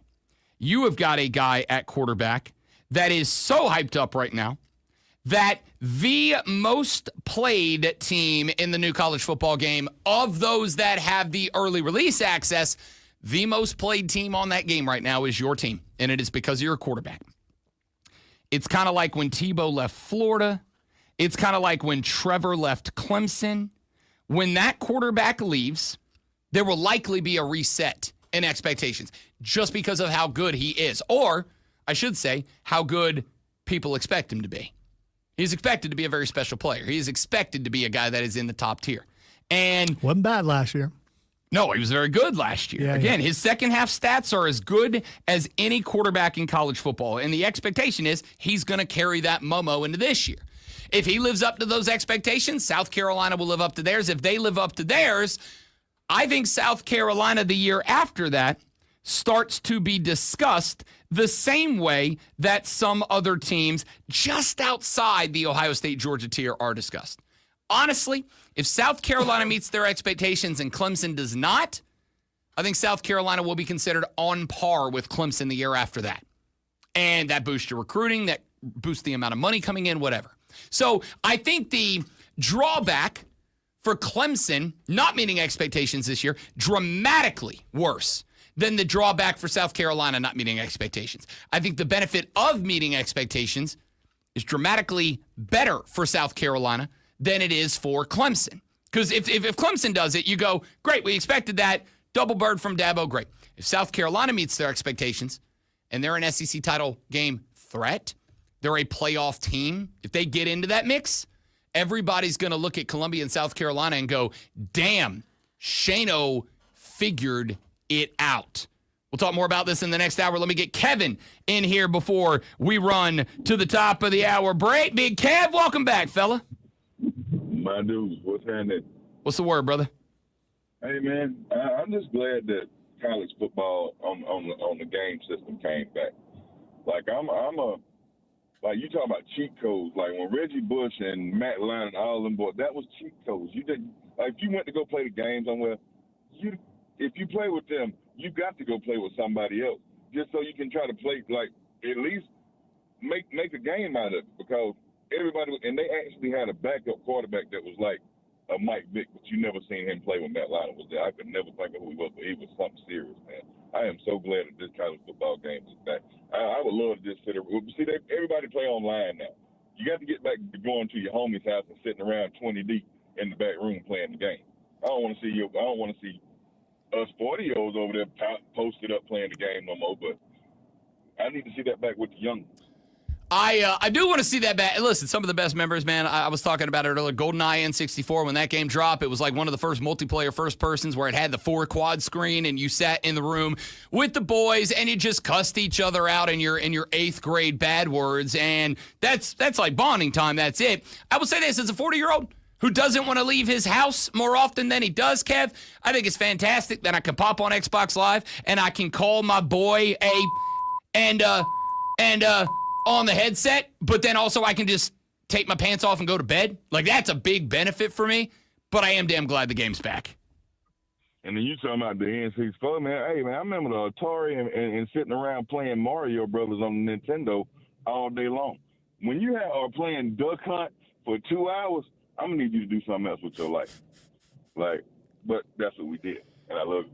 That's what we did. Kev, appreciate you. Good to talk to you, brother. Appreciate you chatting and jumping on the show. 844-326-3663, 844-FANFO. If the zombie apocalypse happened during that time, though, you had enough training with the duck hunt rifle that you'd be out there. Well, first off, it was a pistol. Duck hunt was a pistol.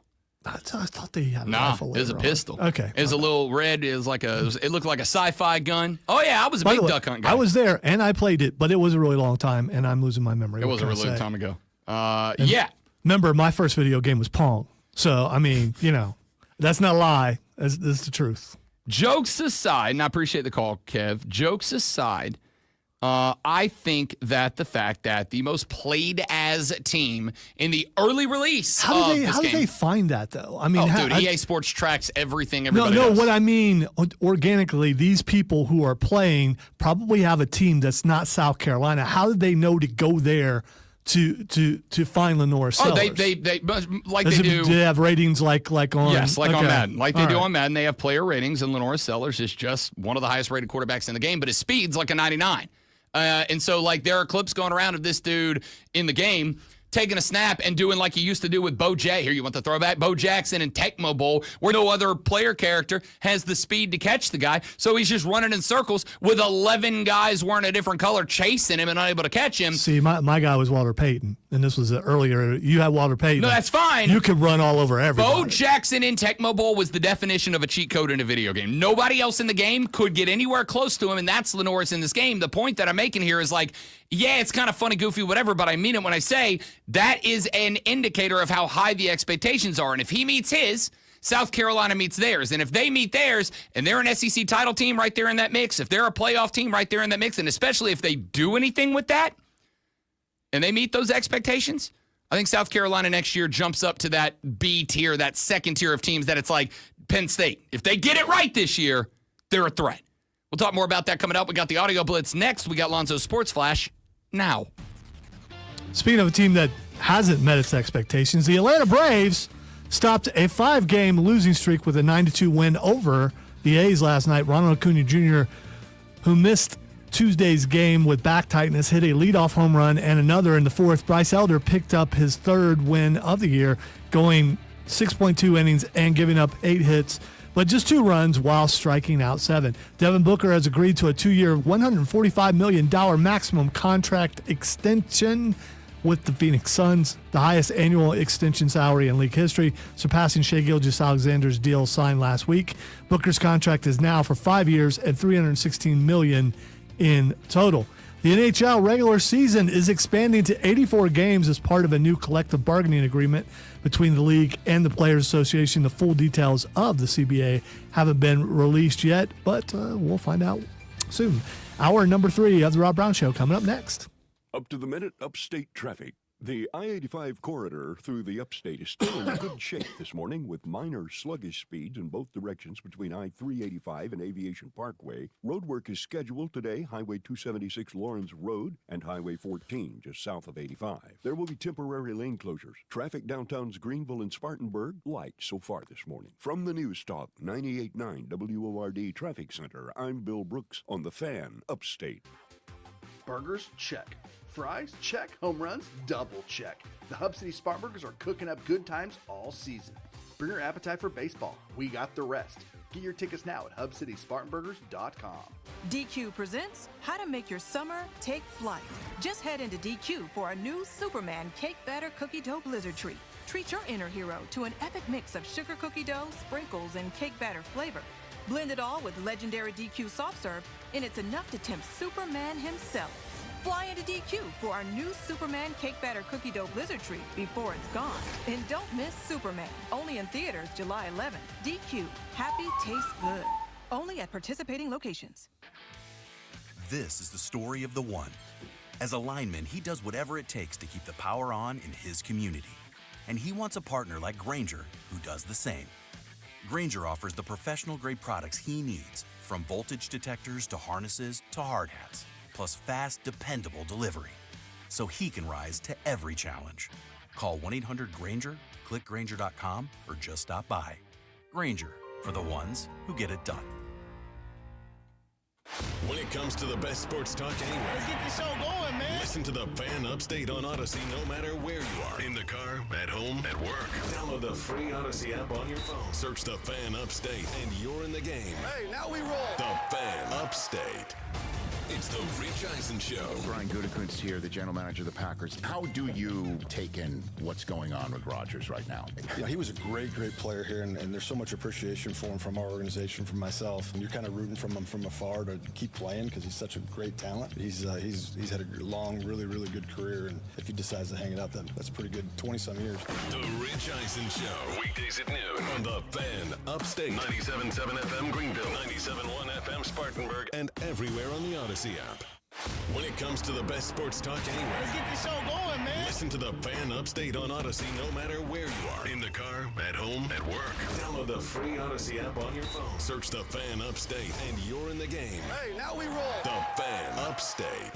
The Fan Upstate. WYRD Greenville. WORD Spartanburg. WFBC HD3 Greenville. W249DL Greenville. W246CV Spartanburg. The Fan. Upstate. An Odyssey Sports Station. Man, check this out. You're on official Rob Brown lockdown. Represents being real. Yeah. Real, unfiltered sports talk. Manufactured locally for the Carolinas. Lockdown. This is the Rob Brown Show. Get robbed. Only on The Fan Upstate. The Rob Brown Show back on your radio. It is the Fan Upstate. Rob Brown, the Group, Alonzo, and you. 844-326-3663, 844-FANFONE is the number to be a part of the radio broadcast. If you wish to do so, you can text that number. It is the Hub City Spartanburger text line.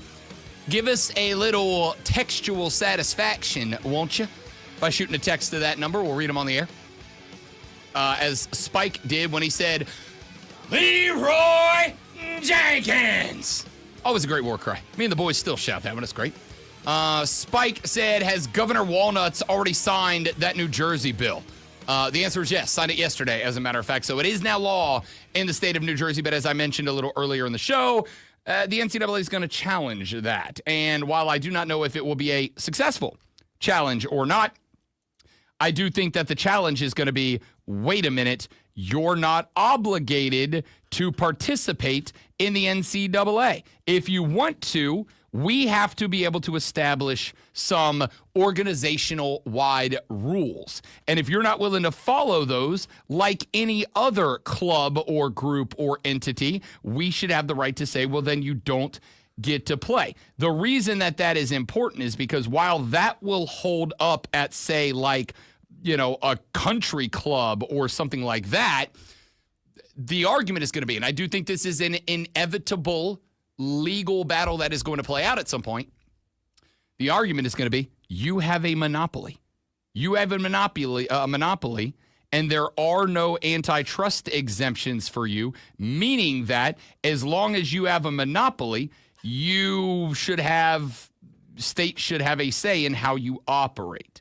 I'm interested to see how that plays out. We'll get back to that as we get some more info about that bill, et cetera, et cetera. But I would like to get to the audio blitz, some of the best audio we've picked up over the past 24 hours since the last time we did it. I want to take you up to Philadelphia, Pennsylvania. 97.5, The Fanatic, our sister station up in the PHI. They're talking about the Phillies because the Phillies are struggling a little bit right now. Some of their big boys, Bryce Harper, been in a bit of a slump. Did break out of it yesterday, but been in a bit of a slump. Everybody's mad at their manager, Rob Thompson, because he's like a younger Brian Snicker. He kind of really didn't do anything. Just kind of sits on the bench and like lets the boys try to fight through it. It's not going great, Bob, whatever. Well, they were talking about the Phillies, and they took a very interesting phone call. What's up, Beverly? You're on 97.5 The Fanatic and NBC Sports Philadelphia. Hi, guys. Listen, I'll cut it short. I think they should leave left field alone. Bring Crawford up in center. Give left field and center a chance. 2-3 weeks. See what they can do. I'm with you on that. And then after that, they got to learn to play small ball again. I'm 86 years old, and I don't have any time to sit and watch them as long as I've been watching. And as far as Thompson's concerned, tell him to quit trying to play granddad. Get the hell out there and kick them. All right, Beverly. She's fired up. I love it. 86 years old. Get out there. Stop playing grandfather, Rob Thompson. You tell him, Beverly. You tell him, Beverly. For the record, I hate the Philadelphia Phillies, but I love Beverly. Big Beverly guy over here. 86 years old. She said, I don't have a lot of time left to be sitting around watching the boys play garbage baseball. Remember how to play small ball. You don't have to take everything to the moon. Just go play baseball. And hey, Rob Thompson, stop being a grandpappy. Get out there, light a fire under the boys. Let's win some damn baseball games. Shout out Beverly. What alternate universe am I in? You just praise an old person. I love old people when they aren't entitled buttholes. Okay. But Beverly called in and said, I can't stand this team. They got no balls. and I respect that immensely. Good for Beverly. Good for Beverly. I love Beverly. She said, I'm dying over here. All right, I ain't got time for that. Okay, since you brought that up, and since you're going to make me look like a bad guy here for just a minute for never praising old people, I am going to praise somebody else here. My dude, Scott Van Pelt, SVP, was telling a story on his podcast. Him and Stanford Steve were talking the other day. And SVP said, look, me and the boys, we get together every 4th of July weekend. On Friday, we go out, we play a little golf. Firecracker Open, July 3rd. The fellas make the trek, arrive at the place. Way too early. That was the problem. Guess who else is there? The Dew Sweepers and Meemaw and Peepaw with a couple of youngsters. And by the way, this is a great place for anyone to play. And if you're a youngster, you're going to learn. That's a great place to learn. But not for nothing. When you got 40 on the tee box and you're teeing up every swing, and it takes 20 minutes to play a 100-yard hole? How was my mood described to you by the others that were there? I confirmed with multiple sources that were on the ground with you, and I think the word was just hot. There was a boiling sense where my man got to the point, and I think the quote was, "I'm not doing this." And I didn't. I was hopeful it'll start moving, but then when the one youngster was teeing it, and again, 20 minutes for one group to play a 100-yard hole, kind of a lot. I'm thinking maybe we could sneak off 10. We're going to move at a rapid pace. That was not in the cards for that day. Irate, I think, was the word used also. I would say more. I know me. I was just simmering. Bubbling. I was bubbling. I was simmering. I was simmering. SVP said, "No, I'm going to tell you right now." So it's your right to play things at your pace because you're out there. So the fact that people are slower in front of you, they need to get out of the way because they don't understand it's your pace, how you want it to be. Hey, great one. If you were driving home today and you were on the interstate and somebody was in the left-hand lane doing 40 miles an hour, would you go, well, what am I going to do? It's their pace. I just got to respect it. No, you go, hey, a-hole, get out of the way. Yeah, well, you wouldn't, but I would. I would not. And there are also 3 lanes of traffic for the majority of the way home. And unlike other people who decide, well, they're in the left lane, I'm just going to get on their bumper the entire time, I just go around them. Chances are you're not going 3 wide. And in this case, ask to play through. Usually people will be like, yeah, go ahead. Ask to play through. Don't sit back and simmer. Ask to play through. What I'm being told here is the great ones never played an early round of golf because there's people on the hole in front of them and in front of them and in front of them and in front of them.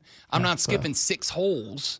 All right, of the 18 that I just paid $140. He didn't say that though in the clip. He just said one person was ahead, one group is ahead of him. We don't know that there are that many groups. He said there was only a few people out there on the course. As a holiday weekend golfer at 6 a.m. because I will play a holiday round at 6 with the boys if it's sunny outside. At 6 a.m. ahead of you is Elmer. And then ahead of him is Frank. And then there's no skipping holes because it starts at 6 with a shotgun on both ends, and it's just the guys stacked. Now, I want to be real clear. What is the number one charity that I do work with around here? What is the one group that I have on all the time? First Tee of the Upstate. I agree. What does First Tee of the Upstate do? They teach kids how to play golf. And they take advantage of the willingness and the kindness of older golfers willing to go out there and show the ropes. I love that golf has become, there's nothing I've loved more. I've talked about this on the show.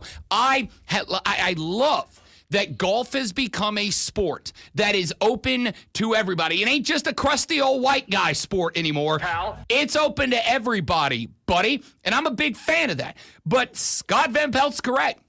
If it takes you 20 minutes to play a par 3, you're doing it wrong.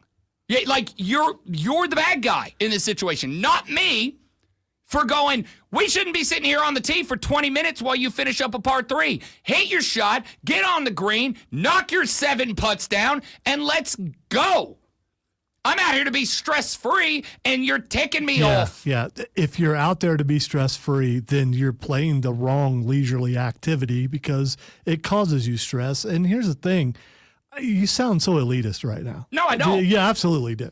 Lonzo, if you're on a one-lane Lonzo, highway. you obviously have never played this game before I have played this game before in the morning with the boys. First off, I don't think it is elitist to say, I'm willing to bet I play more golf than you do. Because I know that's true. By the way, you're trying to change your tone now, but you know you did it. No. You know absolutely you did it, and you always do it. When it comes, there are a couple things, but golf is one of the main ones that you go big-time elitist because you were raised on a golf course. I get it. That's your home. So when you go to the golf course, you think that's your house because you grew up on a golf course. The golf course is your house. And why are people in the way at your house? what I expect, as I do in every He's situation in the trying world. so hard. What I expect, as I do in every other situation in the world, is just basic understanding and execution of etiquette for the situation. Etiquette. That's all I'm asking for. Just etiquette. If I go to a bar and you say a bunch of cuss words, I don't care. But if I go to church and you say a bunch of cuss words, I'm going to go, hey, stop, because that's not the etiquette of this place. I'm going to go, We are a country without etiquette. I'm still in that alternate universe. I just want We to say. celebrate buttholes and we got to stop. So the two things that you hate the most, old people and children, were out there together in front, and you're like, SVP is like me. He also hates old people and children. No, don't hate it. I hate inconsiderate people. That's what I hate. I hate inconsiderate people. I take my nephew golfing. And when I take my nephew golfing, if it's stacked up behind me, you know what I do? Sorry, Lou, you don't get to play this hole. Sit in the cart. Let's get to the next one, then I'll let you hit a couple of golf balls. And I'll drop one on the green for him. And if I look back and there's nobody on the tee, I'll let him putt his 50 putts till he knocks one and he feels great about himself. But if I have Lou on the golf course and I turn around and I look at the tee and there's a couple of people sitting there waiting, sorry, Lou, you don't get to hit a putt this round because there's people back there waiting on us. Etiquette, basic courtesy. Did they pay the same amount of money to be on that course as you did? Yeah, and they didn't pay to sit there and watch a 7-year-old putt 47 times. Is there a stated time limit per hole? No, it's etiquette. It's just common courtesy. Here's the other thing. Like, one person's manners are not someone else's manners. One person's etiquette is not someone else's etiquette. You want everyone to ascribe to your set of rules and your way of thinking, and that's not the world. It does not. No. Are you saying that there is nowhere where there is a common understood set of rules? Maybe they're not written down, but if you go in that place, if I walked up into your church and got up on the altars and I said this, or I want a whiskey, you're telling me if you said, Rob, that's inappropriate, and I went, whoa, Lonzo, you're just trying to make me ascribe to your rules, and that's not everybody's rules, so this is okay to me. You'd go, get out of here before I whoop your ass. No. First of all, wouldn't say that. I would say, thank God that you're here. You obviously need help. You come seeking help, and then we'll get you the help you need. There are, and everywhere you go, a set of socially understood rules Tone is back. that you, by just being born, subscribe to a social contract that we all Also, you're subscribe to. saying there are poor people and there are rich people. And rich people, because of where they're born, have a certain set of rules, and poor people have a certain set of rules. See, my also. favorite part is I just gave Lonzo a perfect example of a place where there is a societal contract that we all agree to, and I said, here's my example of breaking it, and then he immediately goes, oh, no. That's just poor people. That's just Rob hating poor people. No, it's not. That's you said it, not me. No matter where you go, there out what are you said. societally understood rules you are expected to follow, and if you do not follow them, you will be cast out, as you should be. 20 minutes on a par 3 is outside of the societal contract. Including here, I've used my 15%. I'm going to be quiet now. All right. Let's get one more before we get up out of here. Thank you, by the way, SVP, for sending the good and correct message of hurry up. I'm here for a leisure activity, but I'm not here to sit in my golf cart for 20 minutes while your kid putts. Get out of my way. Yeah, while he's sitting in that golf cart, you know what he's doing. I'm having a beer because that might be the only way I get through this. I love this story. Kevin Garnett talking about Tim Duncan. Was there someone that you loved, you knew that could back it up, Andy was going to talk it to you? Believe it or not, y'all, Tim Duncan. People would not see him verbally saying stuff because he wasn't talking sentences. Timmy would hit you in phrases. Got you. Ooh, almost. This the worst right here. Nice try. Like Southern, no gangster, no real hardcore. And then what really me off was when the trash talking wasn't affecting him. So now you spending all this energy trying to rile this up. I can't really get hype off this. You know what I mean? Yeah. Next thing you know, Timmy got 20, 15, and then that's when I actually quit talking trash to Timmy. I am a big Tim Duncan guy. I think Tim Duncan's the best forward to ever play the game. And one of the reasons that I loved Tim Duncan growing up was because Tim Duncan played basketball the way that, I'm not saying it's the best way or the only way to play basketball, because I'm not an elitist. But Tim Duncan played basketball the way that my dad and my uncles taught me to play basketball. Keep your mouth shut and ball. Let your stat line do the talking, all right? Don't worry about going out there and telling a dude he's trash. Go get 15 boards in a game and let him know at the end of the game. Go get 22 points in a game, let him know at the end of the game. And I love that about Tim Duncan, that he was just kind of that silent assassin. He wasn't a dude that needed to talk the bleep at the free throw line. He just beat you.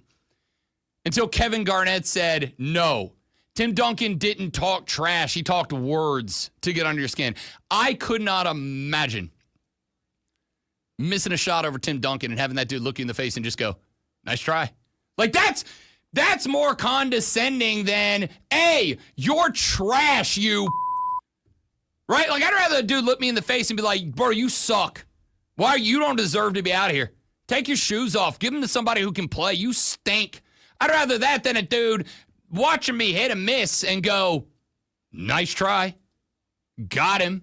Oh, that's beautiful. And the best part about it is Tim Duncan was able to do that throughout his career and have all of us celebrate Tim as dude who doesn't talk smack. Dude's a great sport. He shakes hands. He does all this. He does all that. It's all great. No, he just made Kevin Garnett get in his feelings. No problem. With one word at a time. That's incredible. That's incredible. I for some reason, despite the fact that I've always thought Tim Duncan's the best four to play the game, that I've always loved Tim Duncan, and part of the reason I loved him was, again, he didn't really talk smack. He just go, like KG said, end games with 20-15 and walk off a champ. To find out that he was actually under his breath telling dudes, nice try, it makes me like him even more for some reason. I love that. All right, let's take a break. When we come back here in just a minute, I have a couple more clips that I want to play for you. Sports related yesterday at Big 12 Media Days. It was Colorado's time in the sun. You know what that means. It means Dion had a camera and a microphone in front of him. Dion got asked if you could change anything about college football, what would it be? And he gave 3. One that I like, one that ain't going to happen, and one that's really funny. And I'm going to play them for you, and we're going to react to what Dion once changed about college football when we come back on The Rob Brown Show and the Fan Upstate. You all right? Did you get stung by a bee or something? No, I went to hit the off button, but I missed, and I jammed my finger into the side of the box. I understand that pain. Yeah, that one sucked.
about sound if you really want to go into the subject.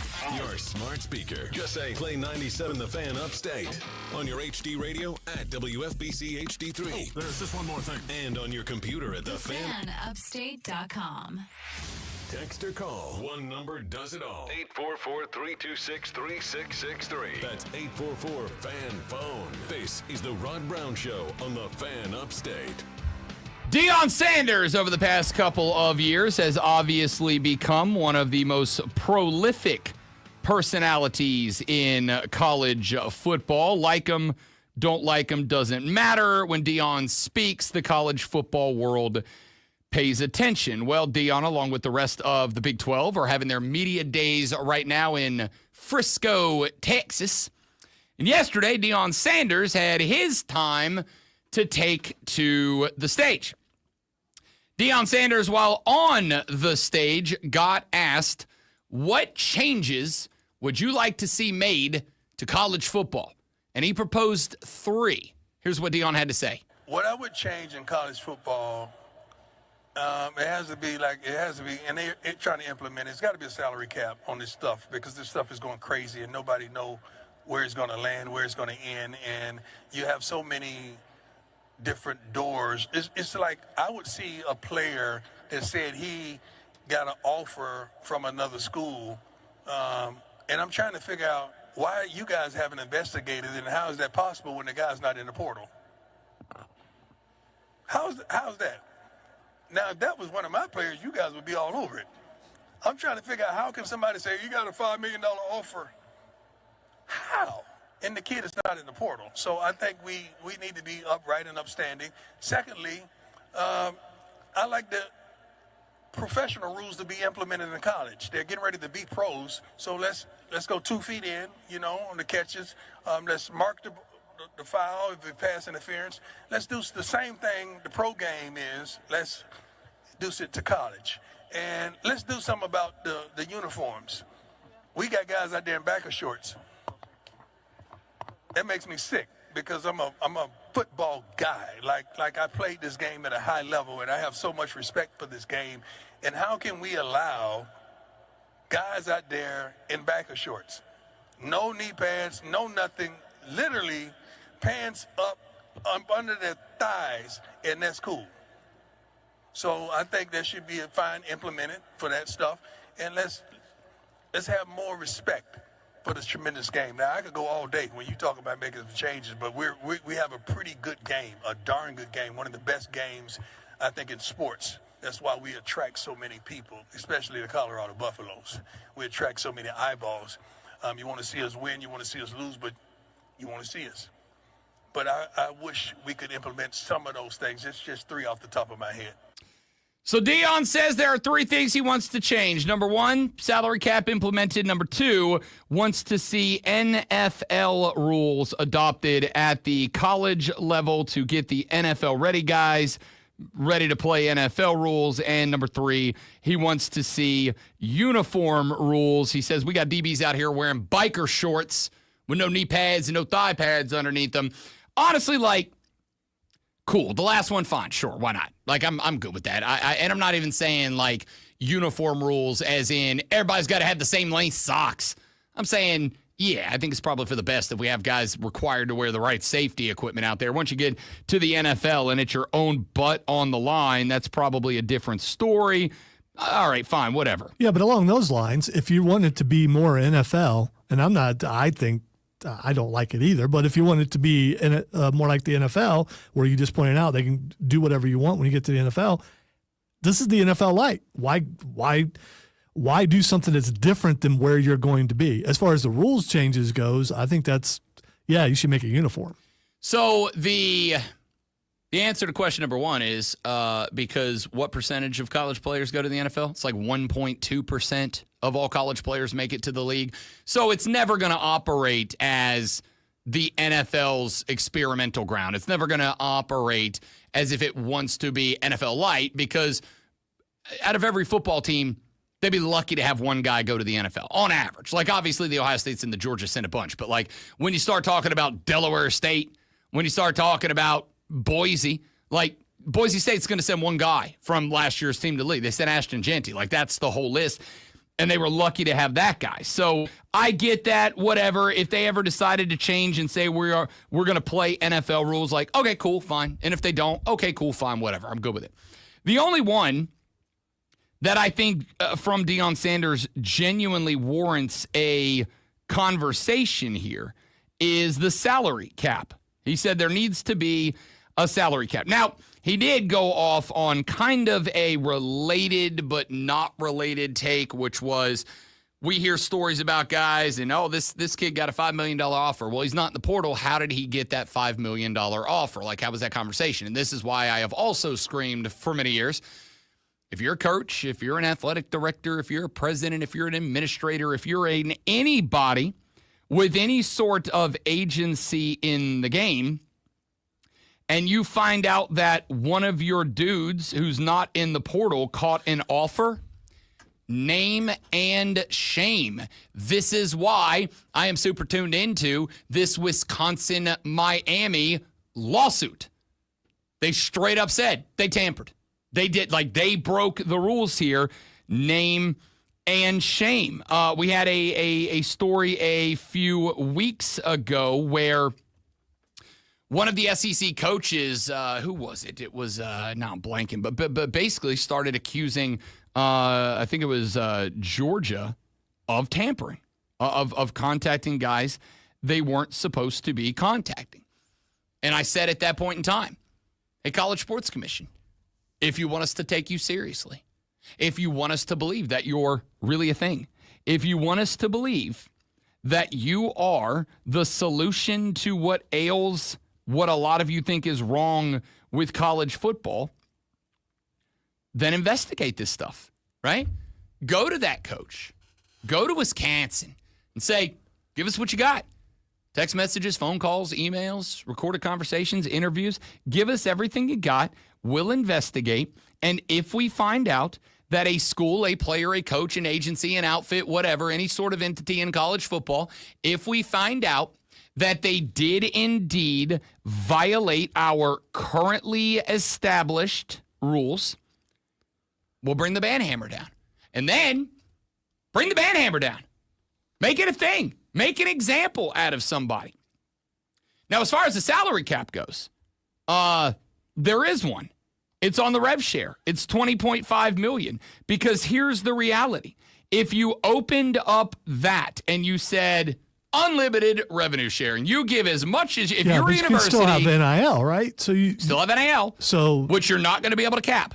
You just can't cap that. Right. So, but if you said, if college football, if the College Sports Commission, if the NCAA was to say, as your rev share goes, which there is that $20.5 million cap on, if that rev share was unlimited, if you could, as a college, give away as much of your school's money as you wanted to, then I would say, yeah, you can cap that, right? You can cap that because, with NIL, there is already going to be an advantage for huge schools. Georgia is just going to have more big-name, big-money boosters than San Diego State. USC and UCLA are going to have a bunch of Hollywood A-listers that love those football programs in sunny Los Angeles, California. Will Ferrell's going to be able to put money in the pot, along with his actor buddies, more than the graduates of, I don't know, New Mexico State, right? Like, that's just the reality. But that's all dollars where a private entity, a business, whatever, a private entity says to a player, we would like to give you this much money in order to put your name, image, and likeness on our product. I do not think that you can step in because that is an agreement, a contract between a private entity and a football player that is aside from the university. That's not him getting paid because he plays football at Georgia. He's getting paid because he's got a brand. It just happens to be the brand was built by playing football at Georgia. So you're not going to be able to cap that. But there is a cap on rev share. So the real meat and potatoes of what Deion had to say there, at least in terms of worthy of generating a conversation was the second point he made in his first point. And that is tampering. That is schools calling players who are already playing for another team on a scholarship, whatever, and making an offer. Well, I don't know what you want to do about that. I've said this 1,000 times. I'll say it 1,000 more. Unless you are willing to name and shame. And Dion, if you know that this is happening, if somebody from Colorado comes up and goes, yo, Coach Prime, I got a call from XYZ State University, and they offered me $2.5 million in rev share and $5 million in NIL deals if I move over there. And this person's not in the portal, and they were on the list of players that they did not have a right to contact. Name and shame. Or else, what do you want to happen? How do you want to handle this? I've gotten to the point now where I just believe in just about every situation that if a coach comes out and says, you know, I got a player who told me that they got an offer of X million dollars or X $100,000 to go play at this other school. I believe one of two things about that. Either A, that person's just lying and that didn't happen and they're just trying to cause a stir. Or B, it did happen, but they don't want to name and shame because if they name and shame and somebody goes, oh, we're going to go bust that guy, they're worried that somebody in their program is going to get busted for doing the same thing. If you don't name and shame, I can't do anything. That's once again, this is where we are until we find out wherever it is that we are going. Let's run to a break. When we come back here in just a minute, got a few more things that I'm going to get to. We'll talk some more South Carolina because y'all caught a compliment from a big name sports talk media personality that I think says a lot about South Carolina's optimism this year. I'll tell you what it is, and we'll play it for you. We'll react to it next on The Rob Brown Show in the Fan Upstate. The Rich Eisen Show, today at noon, only on the Fan Upstate. I'm Chuck Sanders. Here's the Sports Flash presented by Progressive. Panthers Fan Fest is right around the corner. So is training camp. Marcus, welcome back, buddy. It has been a minute since we've seen you in the chat, but we're glad you're here. It's the only I'll chance stay for right fans there. to see the Panthers.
A.J. McCarron is a former quarterback for the Alabama Crimson Tide and has become recently a big-time name in the sports media world. He not only shows up regularly on the SEC network, he is on certain broadcasts, and he, along with everyone else in America, has his own podcast where he talks collegiate football. A.J. McCarron was doing his podcast, and it is an Alabama football podcast. A.J. McCarron was doing his podcast the other day, and they were taking listener questions. And A.J. McCarron got asked, what is the most nerve-wracking game on the schedule? Not the most dangerous, not against the best team. What is the game that you look at and you go, I'm kind of worried about that one? And here was his answer. The scariest game out of all those is the following week at South Carolina. Myself and Trent both know it is an extremely loud place to play at. South Carolina took Bama down to the wire last year, really cost himself the game. I mean, really had the game won and blew it. I remember like it was yesterday, 2010, running out of that tunnel.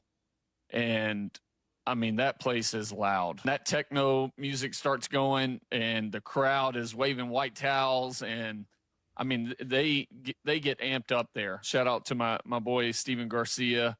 I absolutely love him. He's an awesome dude, but played out of his mind that day. Alshon Jeffries played out of his mind that day. I mean, I really think that team that they had in 2010 for South Carolina compares to this team that they have right now. Lenore Sellers, the young freshman DN, number 6, an absolute dog. I think possibly the best DN in the country.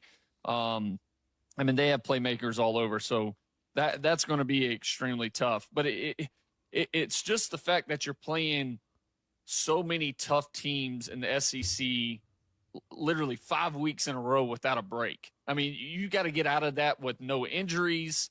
Guys having healthy bodies, like workload during the week. I mean, that's what makes it so tough.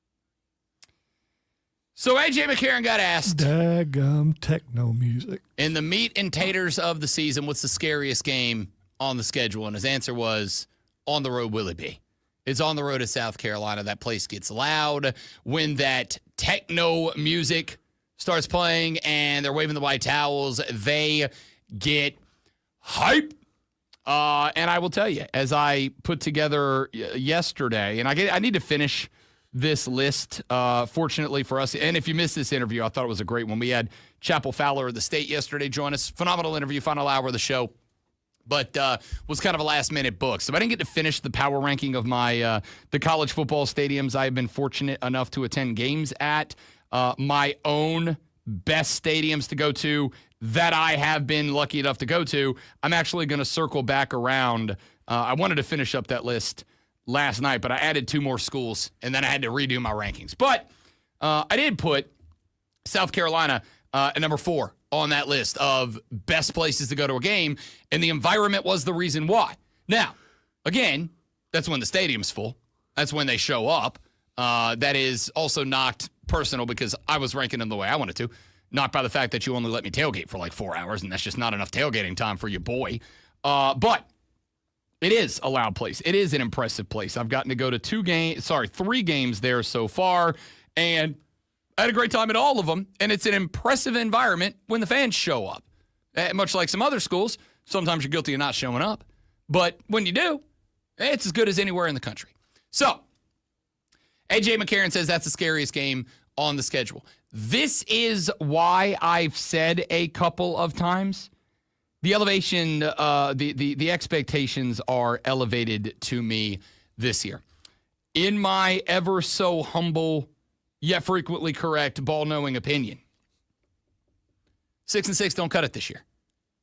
Now, taking into consideration all the other things we have talked about and taken into consideration, I think South Carolina has gotten saddled with one of the most difficult back half of the schedules of anybody in college football.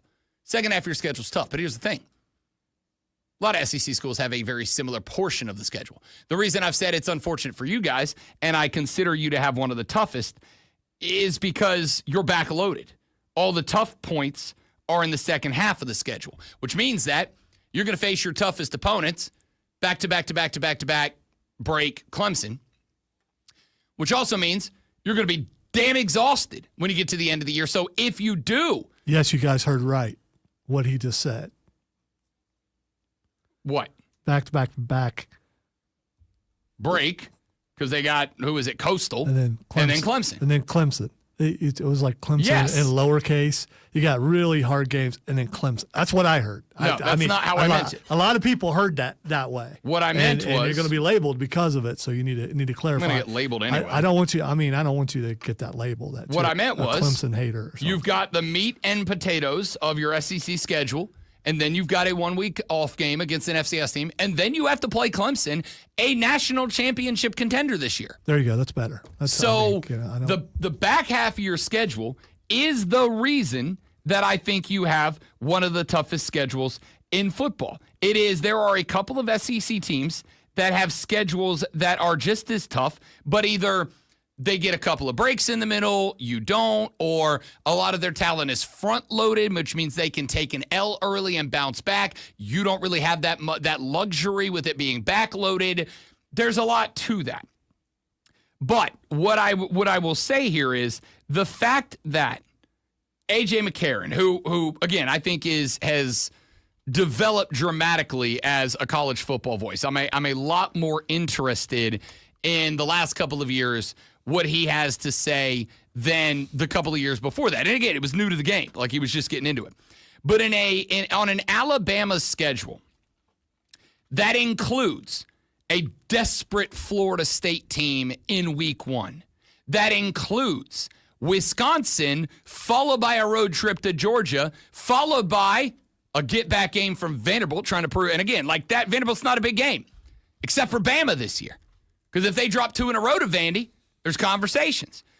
Then you've got Tennessee, South Carolina, LSU, back-to-back-to-back. And then, just in case they turn out to be good, Oklahoma waiting for you, an Eastern Illinois team, an FCS squad, and then, of course, the Iron Bowl at the end.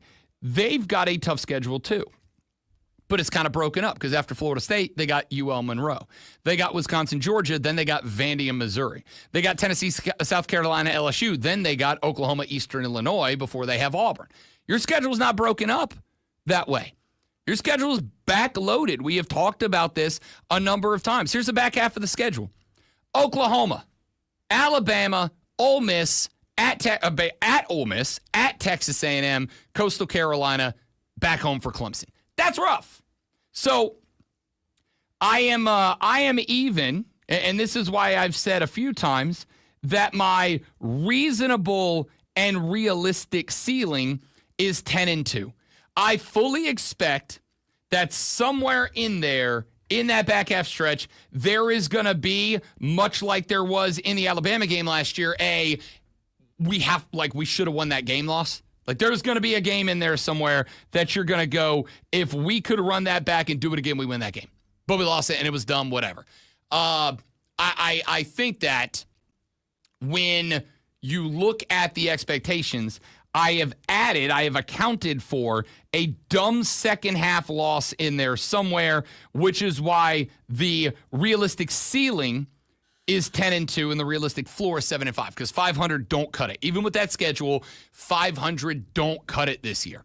So McCarron says that for the Alabama Crimson Tide, the scariest game on the schedule, it ain't Tennessee, it ain't Auburn on the road, it ain't Georgia and Athens. The scariest game is South Carolina. Again, that's not to say South Carolina's better than Tennessee. I'm not saying South Carolina's better than Georgia. I'm not saying they're better than Auburn. I'm not saying I think they are better than Auburn, but not the point. I'm not saying that they're better than those. I'm saying that South Carolina game kind of feels like a sleeper game kind of in the middle, right? Like that's a game that if they were the South Carolina of old, you go, cool. We get that nice little break after we play Tennessee, but before we play LSU. Talk about a trap game. Brian Kelly's the most motivated guy in college football this year, I think, outside of Hugh Freeze. And so for that LSU game, even though it's in Tuscaloosa, is kind of scary. Back in the day, South Carolina wedged in the middle of that would be considered, I think, a nice little break. South Carolina this year, wedged in the middle of that, suddenly becomes a threat game, especially considering, as A.J. McCarron said, you should have won that game last year. You shot yourself in the foot. You should have won that game. So it's also kind of a revenge game for South Carolina. It's elevated expectations for South Carolina. The good news is, I think elevating the expectations was kind of goal number one for Shane Beamer, right? Like, let's get to a point where we enter the year with elevated expectations, then we'll work on accomplishing them. I think you've done that. The expectations are elevated. And the fact that A.J. McCarron's calling you the scariest game on the schedule for Alabama this year, to me kind of proves that the expectations are elevated. So I think there's something to that. I do think that with said elevated expectations, I do think that, A, you got to meet them. And B, here's where I think the danger lies. South Carolina has been described by me the last couple of years as a vibes team. South Carolina is a team that recruits, and recruits well, not on trophies, not on rings, not on championships, not on conference championship game appearances, none of that. South Carolina is a team that for the past couple of years, under Shane Beamer, has been a vibes team. We recruit kids who come to Columbia on their visit and they go, yo, this is dope. This is great. This is awesome. This is where I want to be. This place rocks because the vibes are good. Coach has got personality. You dance in the locker room after dubs. Like, it's fun. But at some point, that's not enough. At some point, you go, we're a good vibes team, and we are going to have immense amounts of fun on our way to 7-5 every year. And I promise you that's more miserable than just being a bad team. I've been both. It's more fun to be a vibes team, it's more fun to be a bad team with no expectations than it is to be a vibes team that gets you all up in your feels every offseason to go 7-5 and never make a conference championship game. This year, if you do not live up to the expectations, I think those vibes kind of start to go away a little bit, right? Like, kids are going to start to realize, because I think right now, the thought to some degree right now is, I can go there. It's a good vibes place. It's a place I want to be. It's a place that the coach is great. It's a place that the personalities are great. It's a place that the city's great, that this is great, that's great. And I could be one of the guys that takes us to the next level. I could be one of the guys that elevates South Carolina into championship conversation. But if it ever gets to the point that players start losing the belief, recruits, transfer portal guys start losing the belief that, hey, I could be one of the guys that elevates them to the next level, and players start to look at the program and go, this team's never going to get there. Like, we'll have fun. We'll dance in the locker room. Sandstorm's great. Like, that's all fun. That's all well and good. But they're just never going to threaten. Techno music. At some point, that's not enough. At some point, top-tier guys are going to look at that and go, yeah, like, it seems like it's an awesome place to be, but I'll never have a chance to win anything there. I'll never be a conference champion. I'll never be a tournament champion. I'll never be a playoff champion. I'll never be a national champion. And while I understand that most of you believe that every college football player is only in it for the money, football players want to win. They want to win. I completely agree, but I think money could also factor in. If you're, wow, I really like this place. They haven't been winning lately, but they also offer me the most money. I mean, it's whatever motivation. I don't disagree. Here's the problem. Yeah. You think South Carolina can do that? I don't know. You think they compete with Georgia, Alabama? I don't know. I'd be willing to bet they don't. You don't know either. It's hard to know that. I think it's whatever businesses are around there that are willing to put that kind of money, what boosters are willing to put that kind of money into NIL collectives. Here's the other part of the discussion that has to be had. As much as a player might look at that situation and go, okay, like, they're fun, they're vibes, but they're never going to win anything, and I want to be a winner, so I'm not going to go there. Boosters are only going to keep giving millions of dollars for a 7-5 team for so long. You want to know how I know? Look at Florida State. They're struggling, scrapping booster money, NIL money together right now because they're coming off a 2-10 year. And a lot of folks down there, I know this for a fact, a lot of folks down there have stopped scratching checks to the collective. They've stopped scratching checks to the school. There's a reason for that. They're only going to put up with bad football for so long. Real quick before we go to a break, yes, to the three of you that have now pointed out that Coastal Carolina is a Sun Belt team and FBS team, not an FCS team. I know I screwed up. I was talking fast to get to my point. That's how it works. My bad. Yes, I'm aware Coastal's an FBS team. I got a lot of respect for the Chanticleers. That's my bad. Hey, thanks for listening, though, and paying attention. Yeah, no, I'm thanking for the correction. Yeah, I did say they are an FCS team. They are an FBS team in the Sun Belt, Fun Belt. I am aware of that. I was just a dummy trying to talk about not that, just make a point, which I hope you got. Now I hope you get satisfaction out of the sports break. Nailed it. It was beautiful. The Atlanta Braves stopped a 5-game losing streak with a 9-2 win over the A's last night. Ronald Acuna Jr., who missed Tuesday's game with back tightness. Hit a leadoff home run and another in the fourth. Back tightness is serious. I'm just joking. Bryce Elder picked up his third win of the year, going 6.2 innings and giving up 8 hits, but just 2 runs while striking out 7.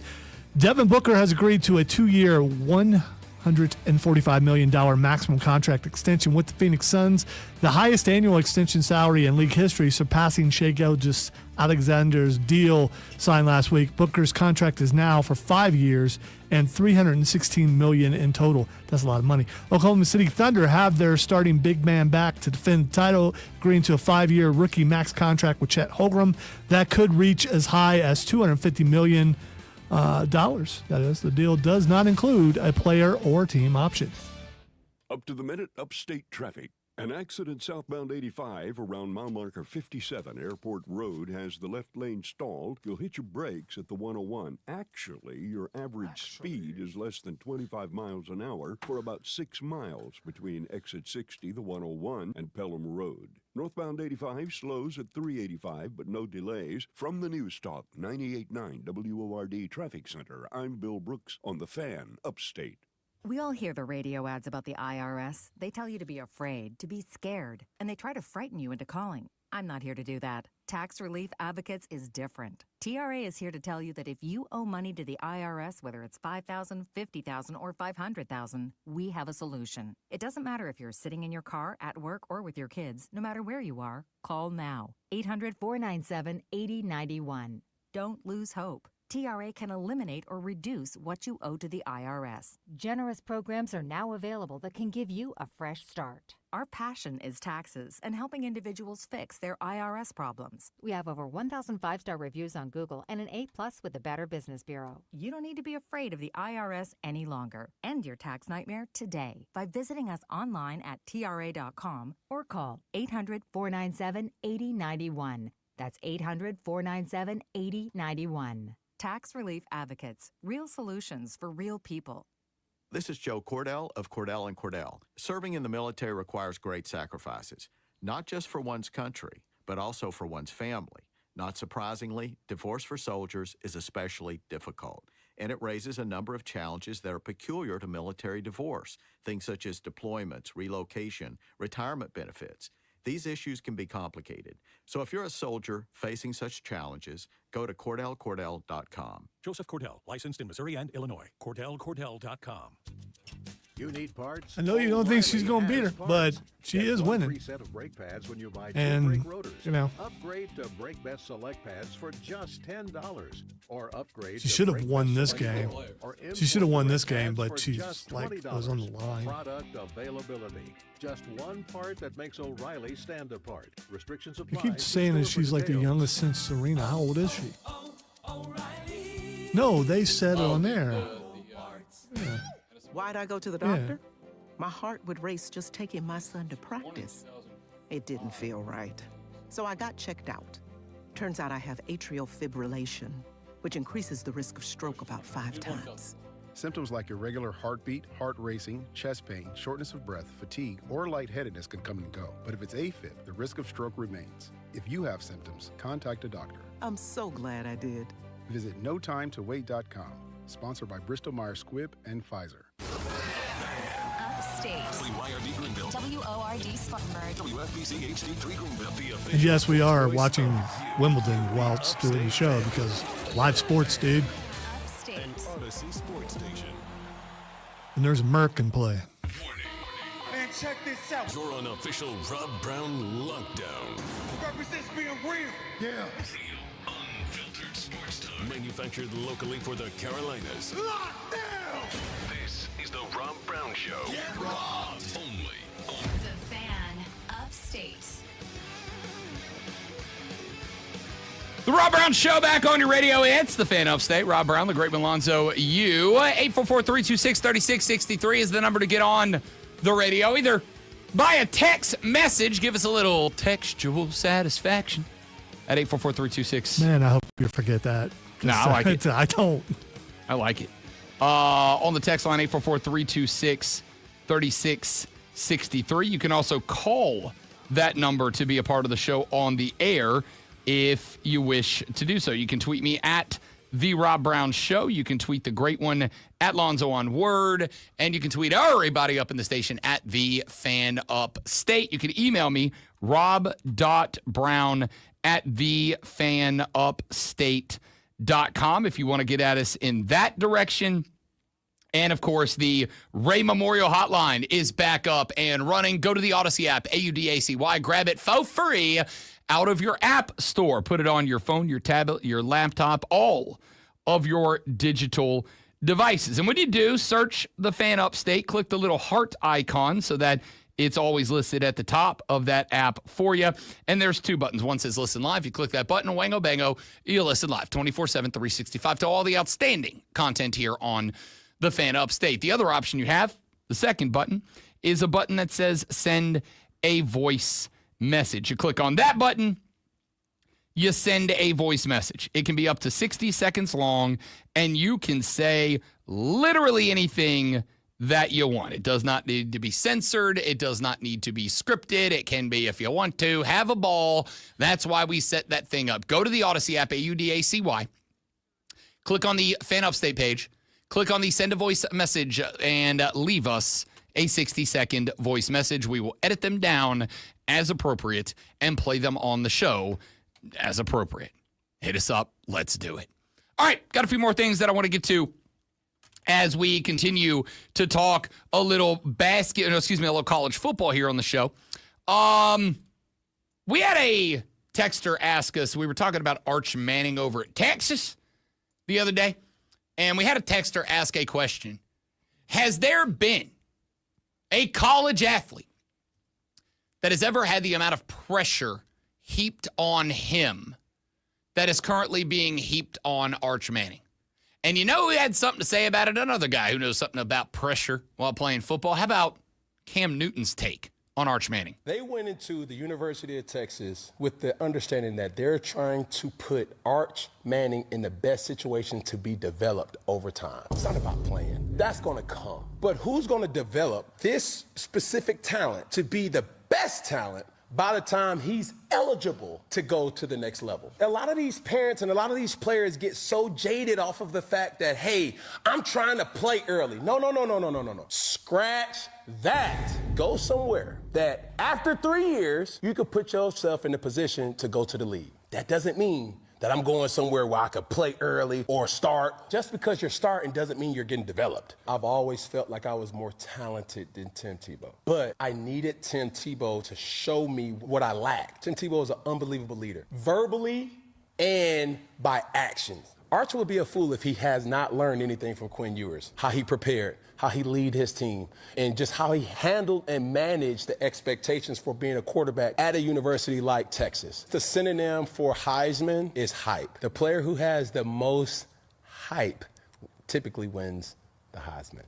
I don't think another quarterback has had this much hype at the University of Texas since the great Vince Young. You are a freaking fool if you don't think Cooper Manning, Archie Manning, Eli Manning, and Peyton Manning has any type of involvement with the decision-making of their nephew, their grandson, or their son. Because with a name like Manning, it holds a lot of weight in this football world. Yes, it does. So, part of the reason that the story... Football has more than one royal family. That's such a great line.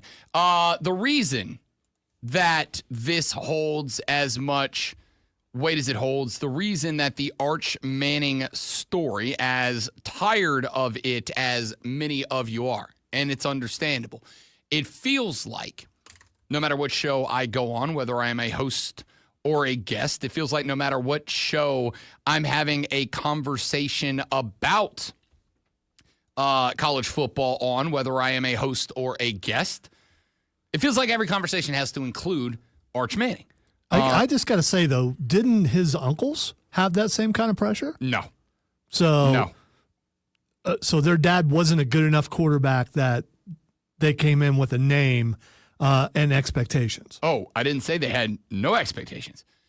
Arch Manning is not just expected, I think at this point, by a lot of people to win a Heisman Trophy. Arch Manning is expected to win a straight-up national championship. When Eli Manning went to Ole Miss, I do not think that anybody thought that Eli Manning was bringing an Ole Miss national championship. There may have been similar expectations on Peyton Manning when he signed on to play his ball at the University of Tennessee. I think there was probably expectations. But you got to keep in mind, Arch has, I would say, at its base, like similar expectations to Peyton at Tennessee, elevated over Eli. But I would also say they are higher because while Peyton and Eli had Archie to lean on, Arch has Peyton and Eli and Archie to lean on. And on top of that, and this is, you can say it's fair or not fair, it's really up to you. But the fact that Arch Manning showed up and waited in the wings behind Quinn Ewers. Remember, we had Steve Spurrier on a couple of weeks ago. And Steve Spurrier said, if this cat is this good, if this cat is Heisman frontrunner good before he's ever taken a snap at QB1, if this dude is expected to win Texas a national championship good, if this dude is that good, why was he seated behind Quinn Ewers last year, especially late in the season when Quinn was a little banged up and the numbers were coming down and all that? Why did they not make the switch? And I said, I think it's a very valid question. Steve took a lot of heat. Oh, you just don't get it, Steve Spurrier. No, quite the opposite. I think he does. But Steve Spurrier witnessed the same situation a couple times. I believe both times, at least once. Well, Deshaun Watson was not the starter. But then, and there was, why is he not starting? Why is he not starting? And eventually he was. Same thing with Sunshine, not the starter. And eventually he went in because his talent surpassed the guy that was starting ahead of him. Why didn't Quinn Ewers do that? I mean, why didn't Arch Manning do that over Quinn Ewers? That's the question Steve Spurrier was asking. Yeah, and I think it's a fair one.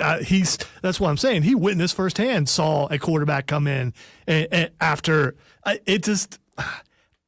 I think there's a lot of overhype. I really do. I mean, I hope the kid lives up to expectations, but I don't think he's going to. I think that, again, like where I was going with that is that's why this Arch Manning thing, even if you're tired of hearing about it, that's why this Arch Manning thing is so fascinating, because it is, and it's not just that the expectations are on Arch. Let me ask you a genuine question, all of you out there in Sportslandia. If I played a clip of Arch Manning talking right now, could you tell me that's who it was? Do you know what he sounds like? Have you heard him? Have you seen him? Right? Have you seen him? Have you seen Arch Manning in a New Balance commercial? Have you seen Arch Manning in a Gatorade commercial? Have you seen him? No, you haven't heard him. Is it because he's not good enough to get endorsements? No, I don't think that at all. Let's be real. Even if the dude sucks. that could be the perception. Hang on. DJ Uiagalelei. Even if the dude sucks, at the end of the day, the name recognition is so high that you do an NIL deal, even if it's just because you're going to burn it into the ground up until the season starts. But he hasn't taken any of that. So a lot of the expectations on Arch Manning, I think, and the reason, again, it is such a fascinating story, even if you're tired of hearing about it, is the fact that Arch Manning has kept himself out of the limelight. He's not doing any major NIL endorsement deals. I'm not saying he doesn't have any. I just don't know what they are if he does. He has not been out there in the news. He's not out there giving you sound bites. He's not on social media making, Instagram lives, doing TikTok dances in front of a locker or whatever. He's not doing any of that. And so there is, to some degree, an element of, pardon me for being dramatic here, but an element of mystery and intrigue around Arch Manning. Who the hell is this guy? What the hell is this guy? All right, his deals are with Panini America, EA Sports, Red Bull, Uber, and Vuori? V-U-O-R-I. I don't know what that is. Neither do I. So it's probably water. The EA Sports endorsement is because he's in, and I believe he is he on the cover? Or is he just one of the, when they do this, I don't know. Well, I mean, I know he's not on the cover, but I don't know if he's on like the deluxe edition cover or whatever. But the EA Sports NIL is one that a lot of people have because if you're in that game, that's NIL. You got paid your, $600 and a free copy or whatever it was that they do every year. So no shock there. I don't know what Panini America is. I assume it has to do with paninis, and I'm a big fan of a panini. They're delicious. I love a panini. Sure, cool. Like with Uber, great. Like I'd love to see Arch up there doing, hey, dummies, don't drink and drive home after the game ads. Like I think that'd be great. But I did not know. Or maybe it's, I'm rich. My family's rich. But when I go for a night out on the town, I make sure I call an Uber. See, here's the thing. If Arch Manning was out for nights on the town, he'd be on other people's social media. There's nothing. Nobody's taking pictures with Arch in the club. Nobody's out there taking pictures with him. Maybe he's just studying film and going to church. That's what I'm driving at. Could be what that I'm guy. driving at here is the elevated expectations. Nothing wrong with that, by the way. The elevated expectations on Arch Manning, I think, are there for a few reasons. Number one, yes, the last name is Manning, and people are clued into that. But there's been a lot of kids with last names. Notre Dame has, I believe, like 7 former athletes on the. That's a cool picture. It's like Larry Fitzgerald's kid's there. Jerome Bettis's kid is there. I think not Brandon Jacobs. Who's the other running back? They got like 6 kids at Notre Dame that are like good NFL players. I know where they are. I know what they're doing. I got nothing on Arch Manning. So the Manning name is absolutely a part of it. But there is also the fact that, and I don't know if this, I don't think it is intentional because I think last year with a chance to win a Natty, if you were trying to keep Arch and how good he really is a secret, you blow that secret to win a national championship behind Quinn Ewers, right? Like you blow that secret. So I don't even think it's that. But even if it's not intentionally, Texas and the Mannings and Arch have really kind of kept him away from us. And so a lot of the expectations are, what did we see in the limited spring? What did we see in spot duty last year? What did we see in high school? Like, we're taking snippets of a bunch of places and trying to get a full picture of this kid.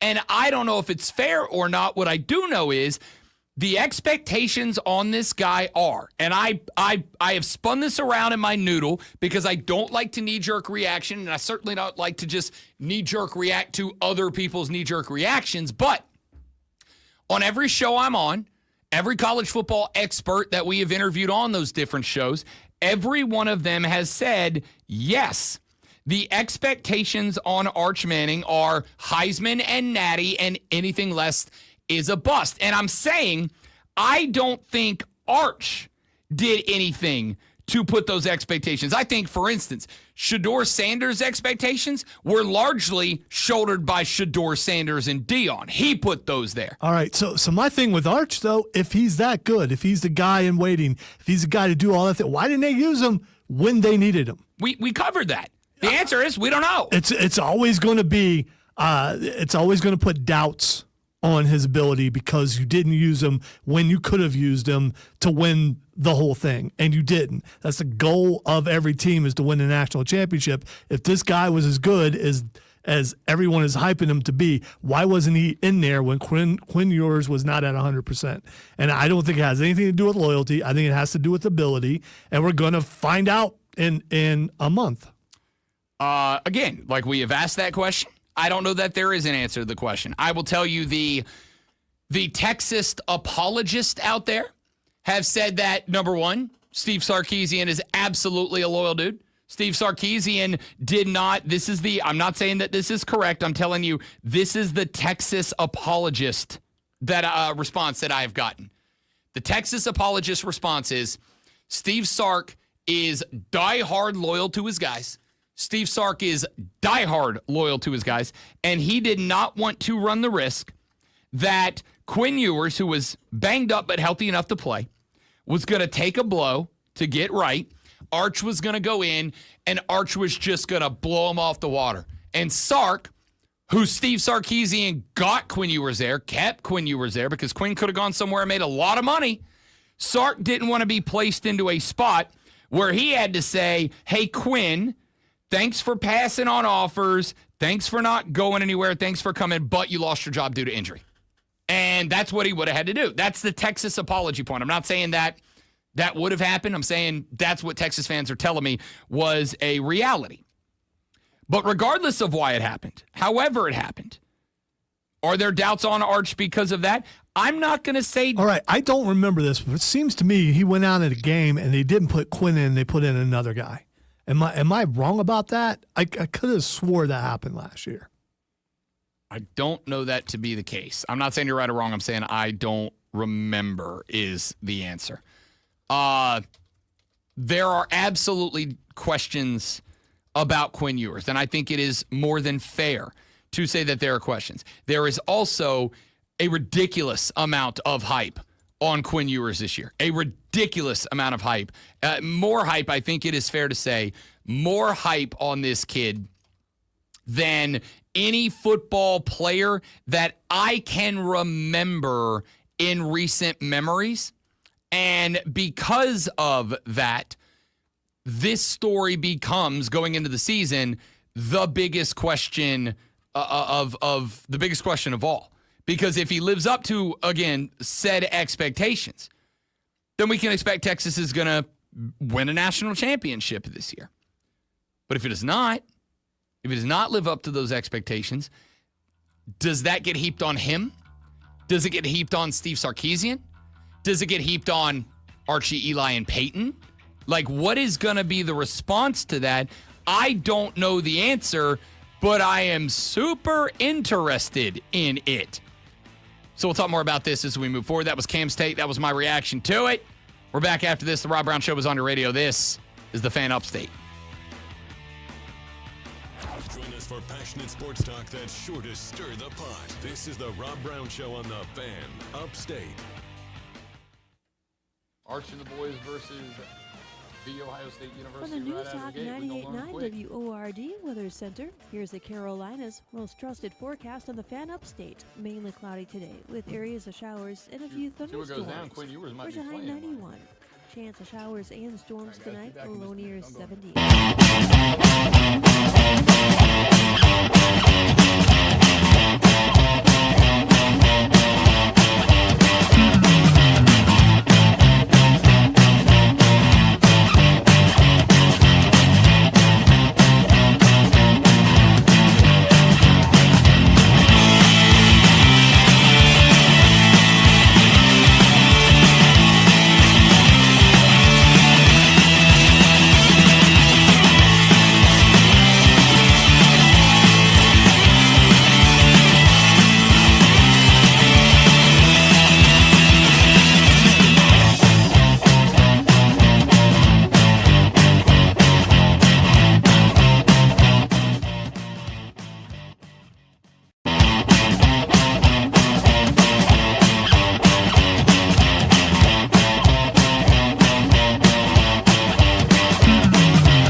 My style is impetuous. My defense is impregnable. And I'm just ferocious. I want your heart. I want to eat his children. I'd like to take this chance to apologize to absolutely nobody.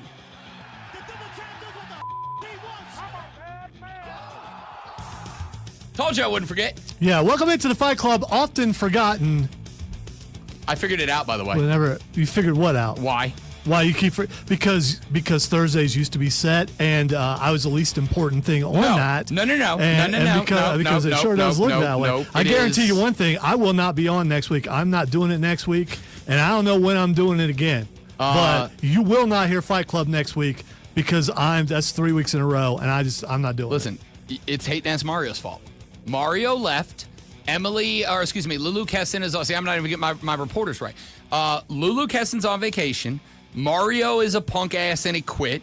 And Rashad moved to Fridays. So what was, in fact, I would say the only regimented day of the week on this show, the only day that just had a flow. Like there was no question. It was bang, bang, bang, bang, bang. It was Lulu, and then it was Rashad, and then it was Mario, and then it was Fight Club, and there was no thinking. It was just due. They're all either on vacation, quit, or moved to a different day. So my regimented schedule of Thursdays is no longer, and the ADHD brain hasn't caught up yet. It only goes so far, especially when Monday you promised that it would never happen again, live on the air. Yeah, but then we got here, and it's Mario's fault. Yeah, it's not. I'm not going to blame Mario for anything. I do. I blame him for everything. Apparently, I stubbed my toe yesterday. I blamed it on him. As I said, least important thing on the show. It is hurtful, and I try to decide, okay, just take it off because he just won't even notice, and we can go on for weeks. But if you, the listener, would like the Fight Club to continue, please let us know. I mean, because the people complain about it. Again, I ain't doing it next week, and I don't care. There ain't nothing Rob could say that can make me do it next week. I'm calling for the intro and everything. Live from Atlanta, Georgia. And here's the thing. The home of Cody Rhodes. Right. A place where it probably should be. I'm not doing it. So, I mean, I am done, at least for now. We're going on hiatus, but not today because the intro's already played, so we have to talk about it. There are 3 big events going on in Atlanta over the weekend. Some of which we even talked about today, which might have reminded someone that we would probably be talking about it a little bit later, but apparently it didn't because it's not important. And I'm going to stop doing that. I know that's mean. It's me lashing out because my feelings are hurt, and I'm a dangerous person when my feelings are hurt. And I'm going to try not to do it again, at least for the rest of this segment. All right, so we've got the WWE Evolution 2025, which is Evolution 2. It's been, 10 years between Evolution. We've also got Saturday night's main event, which happens, believe it or not, on Saturday. And we also have WWE NXT Great American Bash, which is also on Saturday. But let us go with Evolution first, the show that Rob should go see, but he's wimping out on. First of all, the first match we're going to go with is a no-holds-barred match between Jade Cargill and Naomi. Looking forward to this. Jade Cargill has improved her wrestling a great deal, but now you throw in weapons.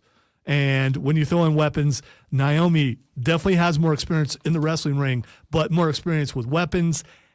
I still think Jade wins this. I do think Jade Cargill wins this as much of a heater as Naomi has been on, and obviously still carrying around the gold ticket. Yes. I also think that if Jade Cargill was to lose this, you end up in a spot, and it's not always the case, but you end up in a spot where you go, okay, what is this? Like, this was our biggest acquisition from AEW, one of the biggest that they've had, period, point blank. If she loses this match, what is Jade Cargill? And I don't know that there will be an answer for that. All right, the next match we've got is for the Women's Tag Team Championship. Roxanne Perez has been put in as a champion with Raquel Rodriguez since the real champ got hurt.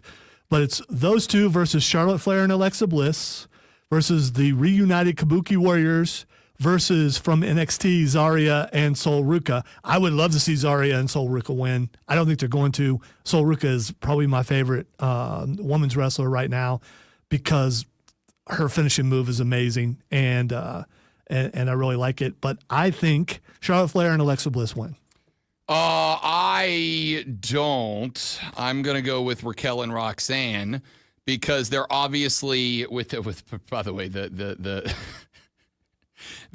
Did Liv Die memorial at Raw was absolutely hilarious. Yeah, that was pretty good. But obviously the long angle there is going to be the return of Liv Morgan at some point after Raquel and Roxanne have a run, and Liv's going to be like, yo, that's my belt. What are you doing, Raquel? And then there's going to be blah, blah, blah. It's the Judgment Day fuse is lit, and now it's just a matter of when are we going to get there.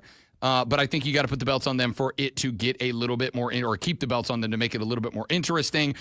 I could see Charlotte winning because they are doing everything in their damn power to get her over as a face, and it's just not going to work, which is the only reason I think she's paired up with fan favorite Alexa Bliss. But I think Raquel and Roxanne win this because the Judgment Day, they want to build that thing up to the highest it's ever been before they rip it back down. All right, the next match is for the Intercontinental Championship, the Women's Intercontinental Championships. Becky Lynch versus Bayley versus Lyra Valkyria. They've been pushing Lyra. I've been liking Lyra's mic work a lot better lately. She's become a little more interesting than what she was before. But the real story here is between Bayley and Becky. And I think when they introduce these new belts, they're letting people who have won them all get a shot at them. And I think it's Bayley's turn. Bayley wins. I'm sorry. Friend of the show, Bayley. Buddy of the show, Bayley. I will be, for this one, team buddy of the show, Bayley. Becky Lynch is winning this thing. I don't see any other way around that at this point. And there's a dozen reasons, but in fact, I would honestly say this is probably my most confident pick on this card. All right, the next. I hope I'm wrong. We'll see. The next match you could see live, but you're not going to. The next match is for the NXT Women's Championship. It is JC Jane, who is the current champ, going up against Jordan Grace. Jordan Grace just did a wonderful vignette Tuesday with The Glamour, where she got her nails done and stuff, and it did look very awkward. So I think The Glamour comes out and interferes and helps Jordan Grace win this match. As do I. Nothing to add, no notes. Setting it up so Jordan Grace can go up against The Glamour. Yep. Yeah. All right, the next match is contrived completely so they could use her again at this, sort of thing. Tiffany Stratton, current champion, versus Trish Stratus for the WWE Women's Championship. Tiffany's not going to lose this. Tiffany's not going to lose this. But she is going to lose probably. But she's not going to lose to Trish. Yeah, don't get me wrong. Cash in time. That's on the table. Don't get me wrong. Trish Stratus did a lot for a young Rob Brown's, let's say, development as a man. All right, Trish Stratus was just way up there on the list for old Rob Brown. But now, it's Tiffy time. All right, and Trish isn't quite the Goldberg status, but she's getting real close. I'll just put it that way. And her I guess this is it for her current contract too. Io Sky versus Rhea Ripley for the WWE Women's World Championship. What this says is Io Sky is not excited enough to keep the belt, so we're going to put it on Rhea Ripley, and so Rhea Ripley is going to win the match. Hopefully this is not the main event. Or you could read it as, even though you don't like it, Rhea Ripley is maybe the most over women's superstar in the history of professional wrestling. She's not, though. And you get to the fan favorite. Not in the history of. No, I mean, currently she's pretty over, but there are other just as much. And speaking of which, Battle Royale. Oh, I don't get to talk about Rhea? Okay. Well, I mean, if you want to. Mommy wins, and if I end up at this event on Saturday, it's because you get both of Rob Brown's type, Tiffany Stratton and Rhea Ripley on the same card. Wow. It's like a dream. Battle Royale, the winner of this will end up being get a championship shot in Paris. Here are just some of the names that we know. We've got Nia Jax, Stephanie Vacour, Nikki Bella, Ivy Nile, Natalya, Maxine Dupree, Izzy Dame, Tatum Paxley, Kalani Jordan, Lash Legend, Lola Vice, Jada Parker, Zelina Vega, Julia, and more. I love and more. I hope and more wins. Second favorite wrestler behind only Vacant. Yeah, I'm going to go with Stephanie Vacour to win. So am I. Lash Legend's going to look good, though, because she's big. And her versus Nia, I kind of want to see. But yeah, I think Stephanie Victoria, because they haven't done much with her lately. Stephanie is going to win both the match and my heart. She hasn't won your heart, or no, she has. The Devil Horns. Just, she's not like not that list thing that some people have that get out of jail free card thing. She's not that. Okay. Anyway, all right. WWE Saturday night's main event. Only 3 matches that I could find so far. I'm sure they're going to add more. We've got Randy Orton versus Drew McIntyre, which will be a good match. And I don't know who's going to win that. I can't really pick that because I don't know who it helps or who it hurts. It both helps and hurts Drew. Helps to win, hurts to lose. I mean, you just took Randy off the main event program, right? Like, if he turns around and wins this, it's like, what are we doing here? And the next match, LA Knight versus Seth Rollins. Not going to end well for LA Knight, but he'll have a good showing for a while. I agree. Then Seth Rollins, whether he wins or not, he wins because LA Knight's going to get beat up. And finally, friend of the show, buddy, Gunther versus Goldberg. And no, Goldberg is not going to win. Stop it. You actually believe for a second that he's going to win this match? I think they would be tempted to. No way. I think they would be tempted to. Now, what I also think would happen they would let him have it for 2 nights and they would turn around and take it right back off of him on Monday Night Raw. But yeah, you don't think they give him like a 1-night selly with the belt as a thanks and a farewell? No. I do. They won't. Unless there's going to be a cash-in. Because you do that, you let Goldberg win the championship, Seth comes in, cashes in, and becomes a champion. That's the only way I see it happening. Which would be dope, for the record. Oh, it would be.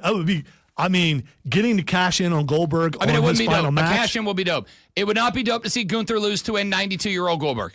That's not dope. WWE don't do it. 92. And here's the thing, Gunther, Goldberg resides in Georgia still, I believe. And if you keep talking stuff, you're going to be right there. You could be next.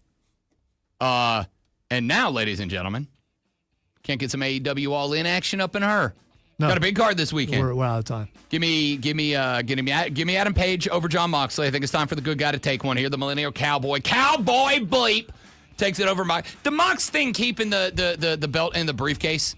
Like, I get what you're doing here. The funniest thing I saw was they opened it up and the Epstein list is in there. That's the funniest thing. It's not the whole thing is not funny, but the list being in there was funny. The issue I have is if you want me to treat you like a legit organization, like treat your belt like a championship belt should be treated. So give me Hangman to win. Give me Kenny Omega to get one over Okada. I will take. God, I want Toni Storm to win. I want Toni Storm. She's the best. I want her to win. I want her to have a mic on her for absolute ever. But I think that. What are we doing with Mercedes Moné? I'm over. I'm sorry. I'm over it. She's not for me. Give me Toni Storm. But Mercedes Moné is going to keep the belt. Any interest in the tag team championship 3-man match? I got Bobby Lashley and Shelton Benjamin back together. I think they're going to smoke it this weekend. Bobby Lashley just got beat up. Yeah, well, everybody gets beat up. It's wrestling. Yeah, but it's Bobby Lashley. Upset match, give me Ospreay and Strickland over the EVPs.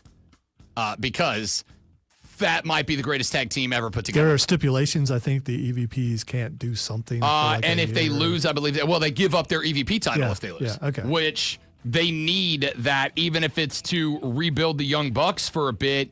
That would be a big one. But Ospreay and Strickland together, injected in my veins forever.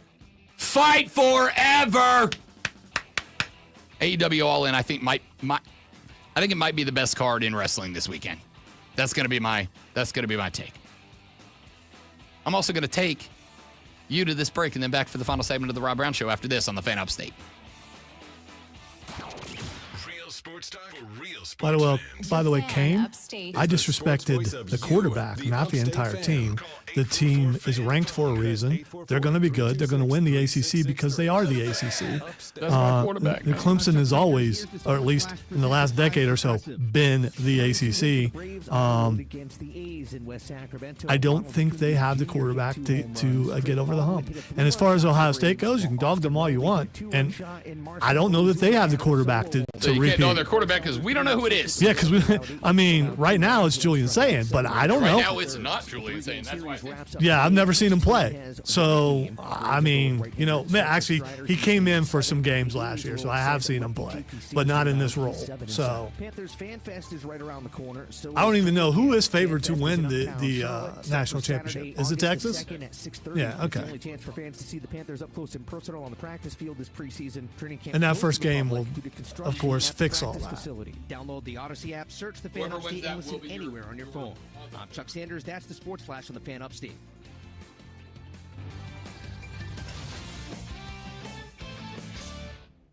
We all hear the radio ads about the IRS. They tell you to be afraid, to be scared. My feelings and are they try hurt, to by the way, frighten but you into I did calling. expect it. I'm not here to do that. Tax Relief Advocates is different. TRA is here to tell you that if you owe money to the IRS, whether it's $5,000, $50,000, or $500,000, we have a solution. It doesn't matter if you're sitting in your Kane, car, at work, or I with watched your all the kids, Clemson no matter games where last you year. are. I watched Call all the now. South Carolina games last year.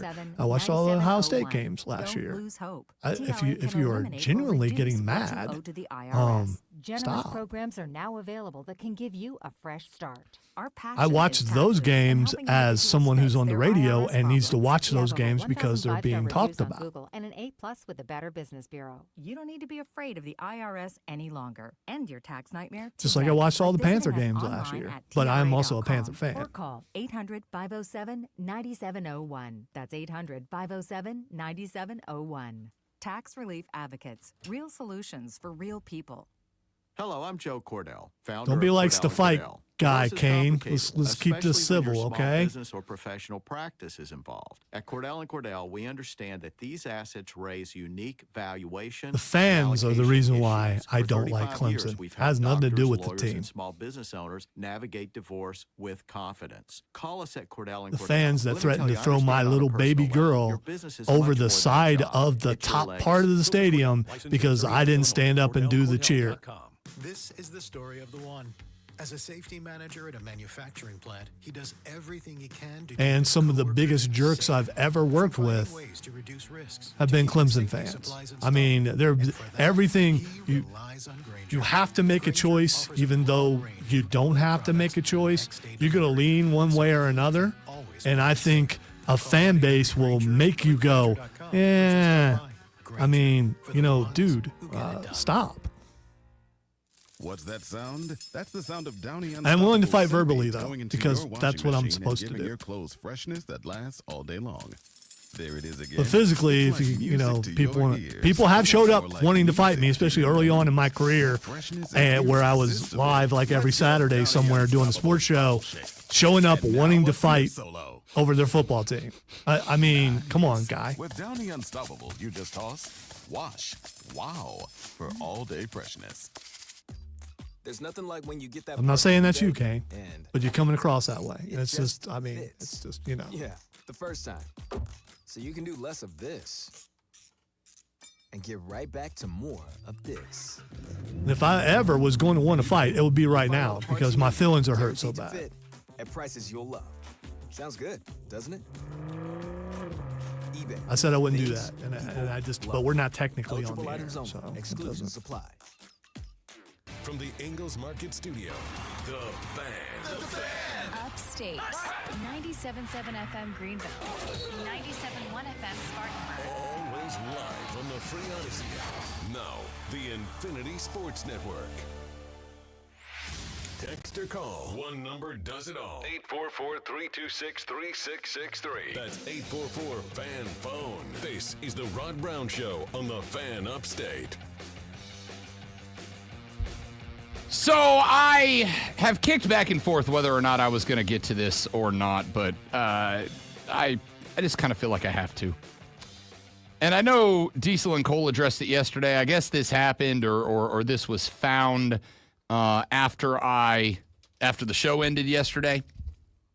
There is a radio podcast host, I guess. I don't know. His name's Kevin Keitzman.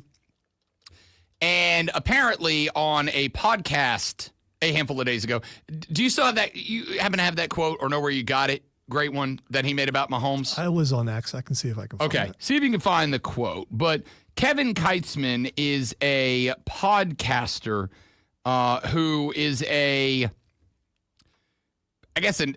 all the sports / politics / life. He just talks about everything on his pod, which, all right, cool, fine, whatever. He is from what I can tell about Kevin Keitzman in the 3 minutes I've done research on him, he is a conservative, everything that I don't like is woke sports guy, which is fine. Cool, do your thing. Like, there's an audience for that, do your thing. And Kevin Keitzman went on I don't really want to call it a rant because I'm going to keep it a buck. I haven't listened to it yet. I have only read the quote read to me by the great one earlier this morning. But Kevin Keitzman said, and Lonzo's going to see if he can find the exact quote, but until he does, I'm going to give you the paraphrase as best as I can remember it. He basically said, Patrick Mahomes is fat. All right, I found it on Fox News just because on purpose. All right, here's a quote. Vacation photos are popping up of Patrick Mahomes, and he's fat. I'm going to say it. I'm going to tell you the truth. That's why you hit the play button. He's an embarrassment. He said, you're a $500 million quarterback.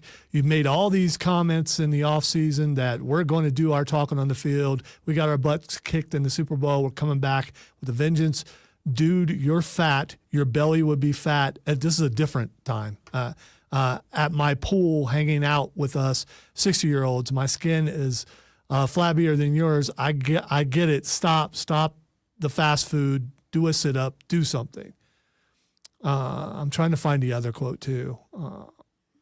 I think we got the gist. Yeah, but it's the same stuff over and over again. The other quote has to do with, there's one about Coors Light, but it also about Taco Bell and about, I think McDonald's was mentioned too. But yeah, it's kind of, hey, everybody look at me. I'm going to make fun of one of the best quarterbacks in the league. Yeah, this is twofold, and the strategy here is obvious because I went and I'm going to start with this. Don't listen to any of his stuff. Okay? Just don't. Like, I know I'm kind of breaking what I should have do is not named him at all. Unless you hate Patrick Mahomes and you hate Kansas City and you're along those lines of thinking, feel free to listen to someone who hates the way you hate. I mean, I want to be. You shouldn't, but I mean, I want to be real clear about this. This is the type of dude who plays the game the same way that everybody else does.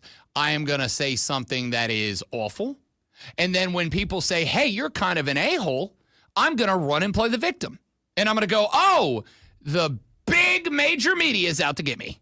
And I know that because I went to I'll simply say the site where he posts his podcast. And in the middle of an episode, he put out their reaction, or here it is. I'll give you the caption he put on his thing.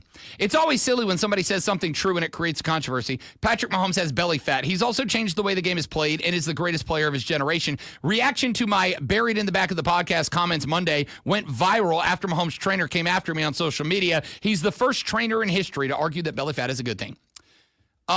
Look, I'm not listening to that episode, and I will never listen to anything Kevin Keitzman does. Okay? I'm just not. He's the type of dude that will not have a legitimate, genuine argument. He's just going to go, oh, that's woke and I hate it.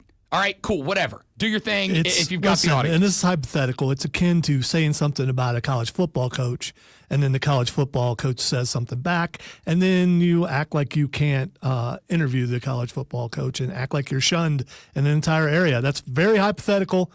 I just made it up off the top of my head. It's the same sort of thing. Kevin Keitzman is a shock jock who, after he gets called to the carpet, is going to act like he's the victim and everybody's out to get him. And the answer is, Kevin, they are, because you're an a-hole. And it's very clear about that. All right? Now, with that being said, I also want to point out, how many Super Bowl rings does Patrick Mahomes have? Multiple. More than that guy. Yeah, I'm going to say yeah. I'm going to say, until the day that Mahomes goes out there and throws more interceptions than touchdowns and the passing yardage number comes down to, 2,000 passing yards and the Chiefs are a 4-win football team, here's an idea. Maybe shut the hell up because the guy's clearly figured something out. Man, all right? I hope Mahomes gets a Taco Bell commercial out of this. Yeah, maybe. That'd be great. Maybe you absolute loser. Maybe shut the hell up. Maybe stay in your lane. All right, maybe go talk about whatever you want to talk about, whatever. Kane just said, well, is Patrick Mahomes fat, though? I mean, compared to me, no. No, he's not fat. Is he putting on some comfort weight because it's the offseason? Yeah, I'll tell you what. If we get to week 1 and Patrick Mahomes has 2 X's on the jersey size, then we'll have a conversation. If Patrick Mahomes shows up to camp unready, unfit, unable to go, if he shows up carrying some extra LBs, then we'll have the conversation about how he's unprepared and he's irresponsible. And I'm great with all of that. But here's what I know. Patrick Mahomes just went to a Super Bowl. And the year before that, he won a Super Bowl. And the year before that, he won a Super Bowl. The guy is the best on planet Earth at doing the thing that he does. So if he eats a couple of cheeseburgers during the game or during the offseason, who the hell cares? I would say he probably has less belly fat than Big Ben did when he won. And there's some other quarterback. I didn't know that that's what we're supposed to look for. I don't care if he rolls up to the beach looking like Jelly Bean in the offseason. Are you in Jelly shape? Roll. When camp rolls up, are you ready to play football and go win rings? And the answer for this man's whole ass career has been yes, over and over and over. What are we doing here, dude? Like, if you need attention, call your mom. Just ask. Like, what a dumb thing to say. Kane said that doesn't sound like playing the victim. Again, dude, oh yeah, his trainer came after me. Yeah, they did, because you said something dumb. He said, why are you white knighting for Mahomes? The guy is a grown man. Well, A, because I work in radio, Kane. We talk about things. That's what we do. Number 2, I'll be the woke guy. Why are we body shaming a 3-time Super Bowl champion? Why are we body shaming an NFL MVP who literally just went to the Super Bowl? Was just there. For the 3rd year in a row. Why are we what are we doing here? I'll tell you why, Kane. It's about me, because I'm real tired of dumb people making money in an industry where there's a lot of really talented, smart, good people who can't. I'm really tired of guys like this, and then he's going to go off on his rant about how, it's just political correctness out here. No, dude, you're just being a jackass for no good reason. No good reason. If it was week 3 and Mahomes sucked and he had on LBs, I'd be like, all right, that's fair take. That's fine. We are 3 weeks away from camp. Shut up. You loser. I don't care about his political affiliation. I don't care about who he worships or anything like that. I don't care about what team he's a fan of. This is kind of a dumb take. It's a stupid take. It really is. And now, the Rob Brown Show presents Twitter. All right, time to find out what the X is going on. One of them has a double, but we'll wait on that. All right, the first thing it's Xing is AJ Lee. There is, you know what? I think I've gotten to the point where I'm not going to say expect. Not going to be shocked if she shows up in that Rumble, right? I believe it's been denied that she's going to be there, but, you know. Well, as we all know in professional wrestling. Ain't nobody believing that. Yeah. As we all know in pro wrestling. Nah, I think it'll probably be a one-off. I don't think she's, like, coming back for consistent competition. No. I mean, but for this, and probably we'll have a pretty good showing for a while when she gets in there. And one of the big names will knock her out. Someone who's like her. I mean, it would have been great if Liv Morgan wasn't hurt, because that would have been the perfect That would have person. been a great one. Yeah. I mean, it's going to be a heel move to take AJ Lee out of that match. So I think you take one of your big ones. Yeah, which means Nia Jax probably takes her out. That's fair. Because she can handle the heat that will come her way when she does it. The next thing that's Xing, and Xing for 2 different things, Sofia Vergara. Sofia Vergara is always trending in my heart. All right, she's just the best. I have no idea why she's Xing. I'm going to assume one of them is it's her birthday. Yes, that is one of them. Sofia Vergara is 26 years old. Looks like it, but no, you can double that. She's 53. Good Lord. Good for you, Sofia Vergara. But here's the other reason why she is Xing is she's been hanging out with Rob's GOAT. Tom Brady. Oh, legitimately? Yes. Tommy touchdown. There's stuff out there of them being out to dinner. They say they're just friends. Yeah, I'd like to be. Okay, no, I wouldn't. I'm married, and my wife's amazing, and I would never do anything to betray her. She's also Tommy Touchdown is divorced. She's kind of, and Sofia Vergara is also now single. Tommy freaking Touchdown. I don't know that you can give her praise because she is old. So I mean, there's that. That's not what I've been doing the last 3 minutes. Yeah, Tommy freaking Touchdown. As if the GOAT needed to add any more to his reign. He also was hanging out with Sydney Sweeney. With Sydney Sweeney. Yeah. Tommy's running the gambit right now. All right? He's hitting both ends of the spectrum, and I respect it. I mean, you're very rich. You're in those circles. I mean, you're single. Do what you do, man. All right, and finally. What was Tiger Woods' biggest mistake? Getting married. That's all he did wrong. And finally, because there was everything else was politics, and this might be too. Superman is Xing. 7:10 p.m. tonight. Cannot wait. What are your expectations? Don't not like predictions for what's going to happen in the movie. Are we texting each other tonight at like 12 o'clock? Like, what a ride. I hope not, because I'll be asleep by 12. I should be home by after 10. But it's a 2-hour and 9-minute movie. It has 2 post-credit scenes. Just letting you know. I don't know what they are, but I know it has 2 post-credit scenes. My expectations. Welcome to the DCU, James Gunn. Yeah, my expectations. Although he says he will never do what Marvel did, so these will never do what Marvel did, and do a post-credit scene that never went to fruition. Yeah, they had a few of those. My prediction is these have to do with Supergirl. In fairness, a couple of those were because like people died or got canceled or whatever. Or Kang. Yeah, exactly. Got canceled. So yeah, there's that.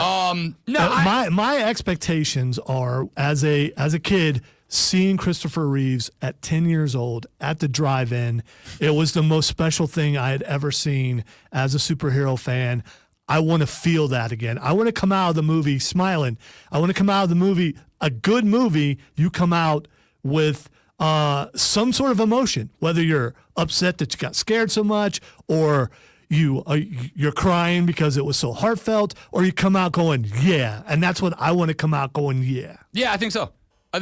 I have said a lot of times, Superman's stories are not awesome because he can fly and punch people into outer space. Superman's stories are stories about everyone around Superman. They are about Lois Lane. They are about the sacrifices he has to make, the moral decisions he has to make, the keeping himself secret. And obviously, and this is going to be real interesting, with some of the national conversations and narratives going on in these great United States of America. It's not going to hurt it. I don't think it hurts this movie. I don't think it hurts the movie at all, because I think a lot of the people that are saying that they are going to protest this movie or not go see this movie because of the undertones about immigration and all that, of which there always have been those. I'm not trying to do this, but a lot of them were never going in the first place, and they see something to jump on. I think that's fair. I also think a lot of them are, as they did about Bud Light in the NFL and the NBA, lying and just going to go, this is awesome, and I want to see Superman punch big monsters, because I want to see Superman punch big monsters. See you back here tomorrow for the last and Greenville edition of the Rob Brown Show for a week. He's Alonzo. I'm Rob. See you back here tomorrow on the Fan Upstate. Listen on your phone. Download the Odyssey app. I think one of them, this is just me guessing, I think one of the extra scenes will have to do with Peacemaker. I think the other will have to do with Superman. That's what I think. And both of those have been filmed. So, and then he can stick to what he said because they both have been filmed. And so he knows that they're happening. The leaders in regenerative medicine using treatments like advanced cellular therapy and platelet-rich plasma, all designed to actually help your body heal itself. No masking the pain. This goes to the root of the problem. What I understand, treatments contain Cameron just sent me this. I don't know if you'd be interested, but I'm very interested. Ability to heal itself. 92% of patients report satisfaction with their results. That's not just a number, it's peace of mind that you're exploring something that's truly working for people just like you. Real results that let you move easier and live better. All right, so this was a very difficult choice for me today. I wanted so bad to wear my Superman shirt. And yeah, I can still change when I go home. I'm talking about to wear to the theater, and I don't know. It's officially time for Zero Res's annual summer sale. Take advantage and get 15% off all cleaning Well, if we've services. seen from Mention the this trailer, station Superman's for getting his deals butt today kicked a or bunch in online this At movie. ZeroResGreenville.com. That's ZeroResGreenville.com. Greenville County Animal Care Well, is the only all I shelter know in is they Greenville keep County that saying, accepts animals please don't regardless of their spoil. condition, That means behavior, or there's something circumstances. major going to Help us happen help in them. this. So And we I can think it continue has to giving our do with community's homeless who's animals under the that quality care mask. they need. GreenvillePets.org. The dude in black, who is that? This is Joe Cordell of Cordell and Cordell. Cordell and Cordell is the largest family I don't think law it's firm in the Lobo. country, with over 35 years of helping Because clients. Lobo is in That does give Supergirl. us certain But advantages, for example, in experience and resources. But being big doesn't mean less personal or less local. Our attorneys live and work in your community, and as neighbors, they yeah, understand the hater I'm thinking of though is over there. Is over there. That's Dude, the. I'll be wearing a Superman shirt tonight. That's the hater I who. want you to know. Let's be You clear. can't wear the concert. You can't wear the bands. Dude, I wear every superhero shirt to the superhero movie I'm going to see. That is rule for rock concert, not superhero movies. Okay, but why is it for that and not Because this? they're superhero movies. He needs a computer I'm all in scientist on some that can keep Superman. his I will startup be from digging falling out my down. Superman shirt Indeed today you to do. wear tonight. When you I also don't have the new Indeed, logo. it's So if you're easier wearing for the her old to find logo, it, I want the classic. Which if makes you're it wearing, easier but for if you're you wearing a to classic find it. logo, does that Visit mean you're a Indeed.com/credit Snyderverse guy and and you're get just there to $75 protest? I'm saying Golden Age comic book logo, OG. Which is what the new one is kind of an homage to. So. I am going with, I'm going with Superman's shirt. Superman is a vehicle. See my flip-flops? Superman is a vehicle to tell social stories. Superman is not about dude going and punching big bad guys. Superman has always, from his inception, been a platform, a foundation, a vehicle to tell stories of personal struggle and stories about what is going on societally. Always has been. Which is why I had to laugh yesterday when Dean Cain went off on complaining about this being a movie about illegal immigration. I'm like, dude, he literally is that. Yes, it is part of the storyline, and it has been when you played him. We'll see how That's the point. Here's what I think. I think James Gunn, who is very sarcastic, I still think he did that on purpose and he's laughing about it. And I don't think that the political undertones are going to be anything different than any other Superman show has ever been. I just don't. I don't think it's going to be. I don't think it will either. And if it is, I'm there to see Superman. I'm there to see Guy Gardner. I'm there. I mean, you can look at Wonder Woman 1984. You can take that and ruin a movie, but I don't think you're going to ruin Superman with that. Because she's a terrible actress. But that's just me. She's just not a good actress. No, it was Pedro Pascal. Pedro Pascal has never ruined anything. He can ruin things. He ruined that for sure. He has never ruined anything, and I will not sit here for Pedro Pascal slander. All right. I have a crush on Pedro Pascal. Leave then. Quit. Leave the room. I am, because I have stuff to do. So, thanks for being here. Hope you enjoyed the show. If you didn't, sucks to be you. Come back. We'll try harder tomorrow. Too much politics on this show today. I don't care what your politics are. I have to deal with his, but I don't care what yours are. You're all amazing. See you back here tomorrow. Have a great day. Pedro Pascal is a national treasure.